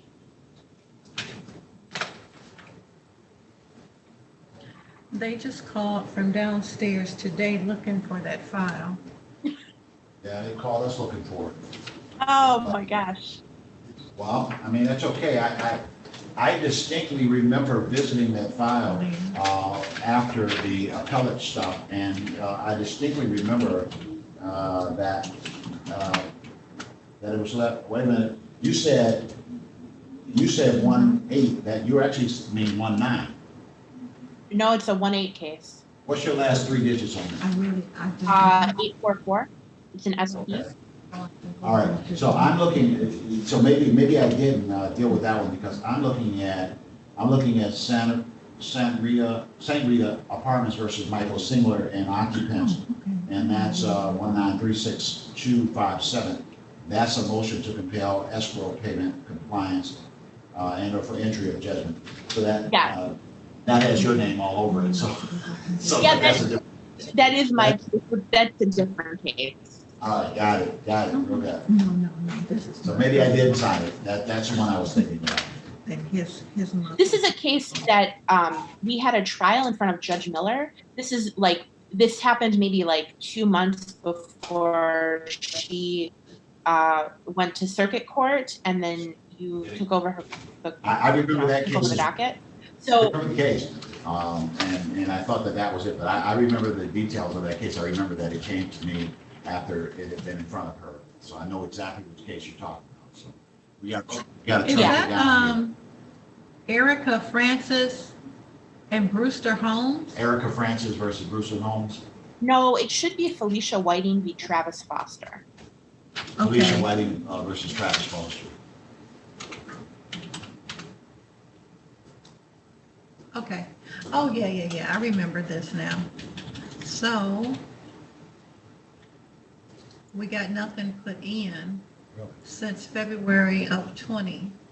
The motion to release the escrow was filed.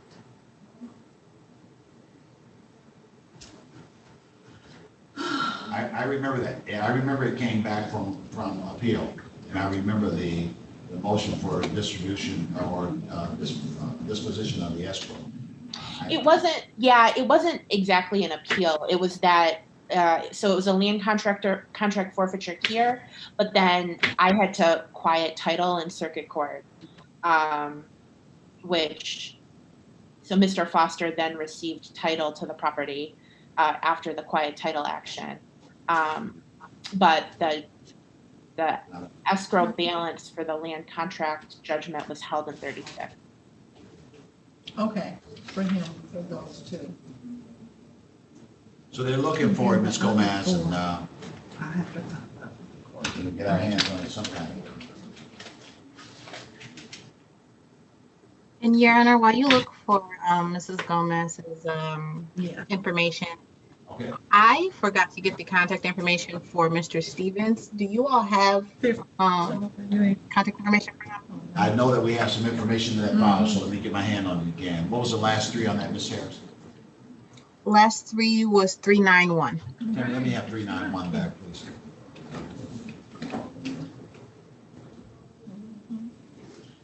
Thank you, Leah. So he sent in an eviction update form. Well, I gave a little bit of information about the defendant. Let's see what we have on him.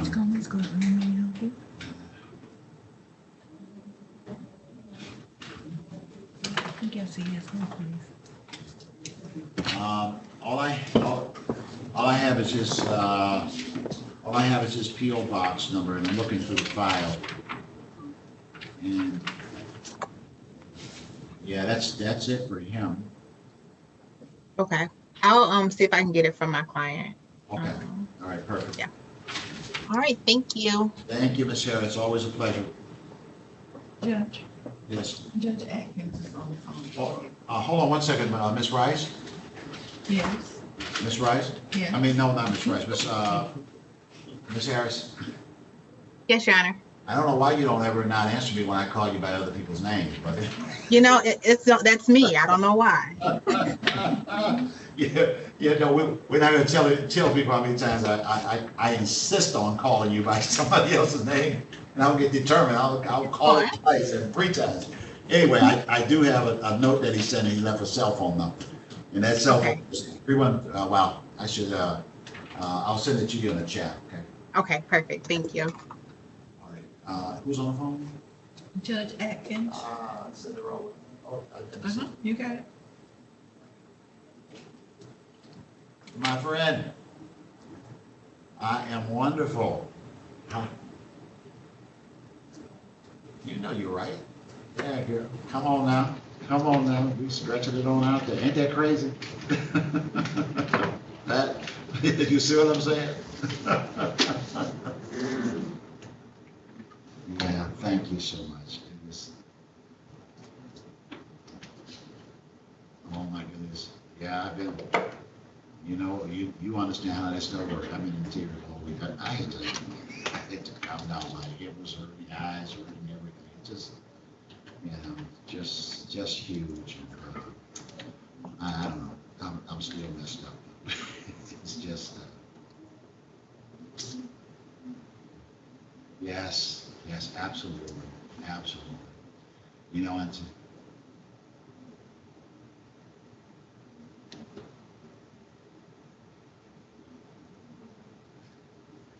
I certainly will. You know I will pass it along. And, oh, yeah. It's just precious. I'll tell you. And then to think, my oldest sons are campaign manager, and Daniel was the campaign strategist. They work there once. Really.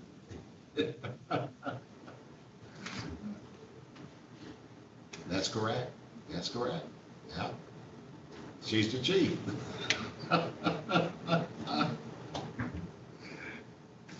Love you.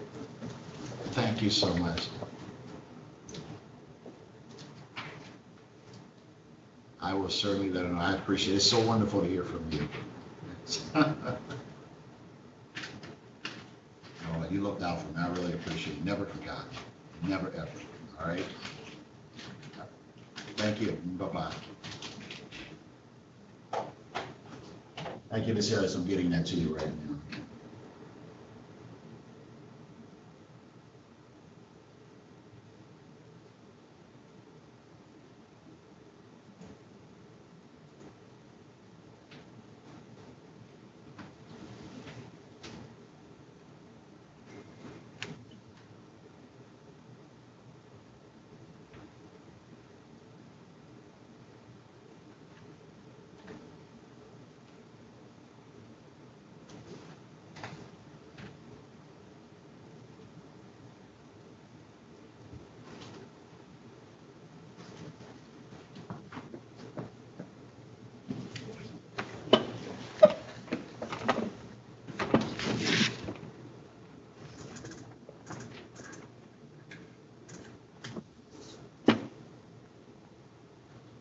All right, I think that is everything unless somebody has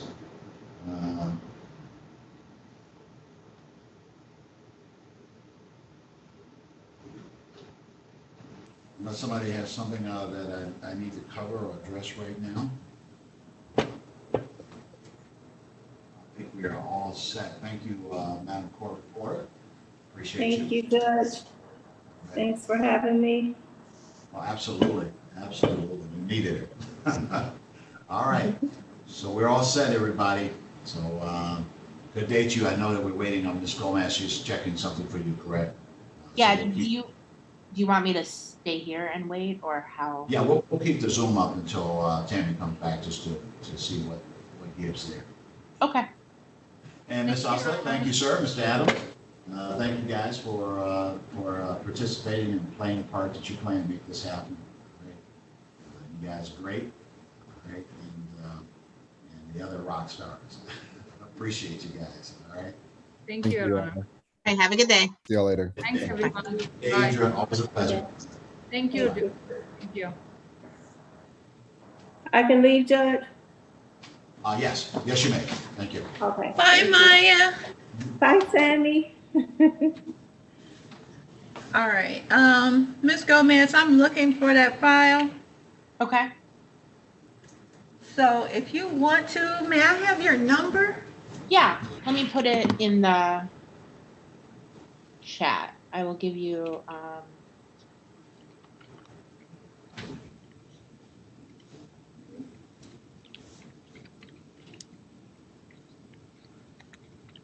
Oh, Judge, these you need to sign. That stuff over there. I just put in the chat my number, extension, and also my email address, just so you have it. Okay, thank you. Okay, thank you so much for all your help. Oh, it's no All right. problem. You all have a good day. You Appreciate too. you. All right, dear. Bye-bye.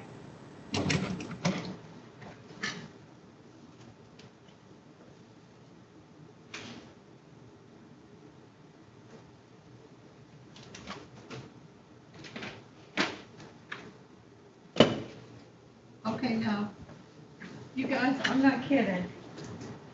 I want my envelope. It's not even the principal now, it's just that I haven't been anywhere. So my envelope should be here on my desk, where I was. And it's an envelope like this, it don't have the, windows on it. Really? Here you go, Jan. What you need, what are you looking for, this? No. No. Got her information. Oh, this is for, the lady, right? That just called. Yes, Ms. Gomez, that's her information. Oh, I think you put stuff where I can't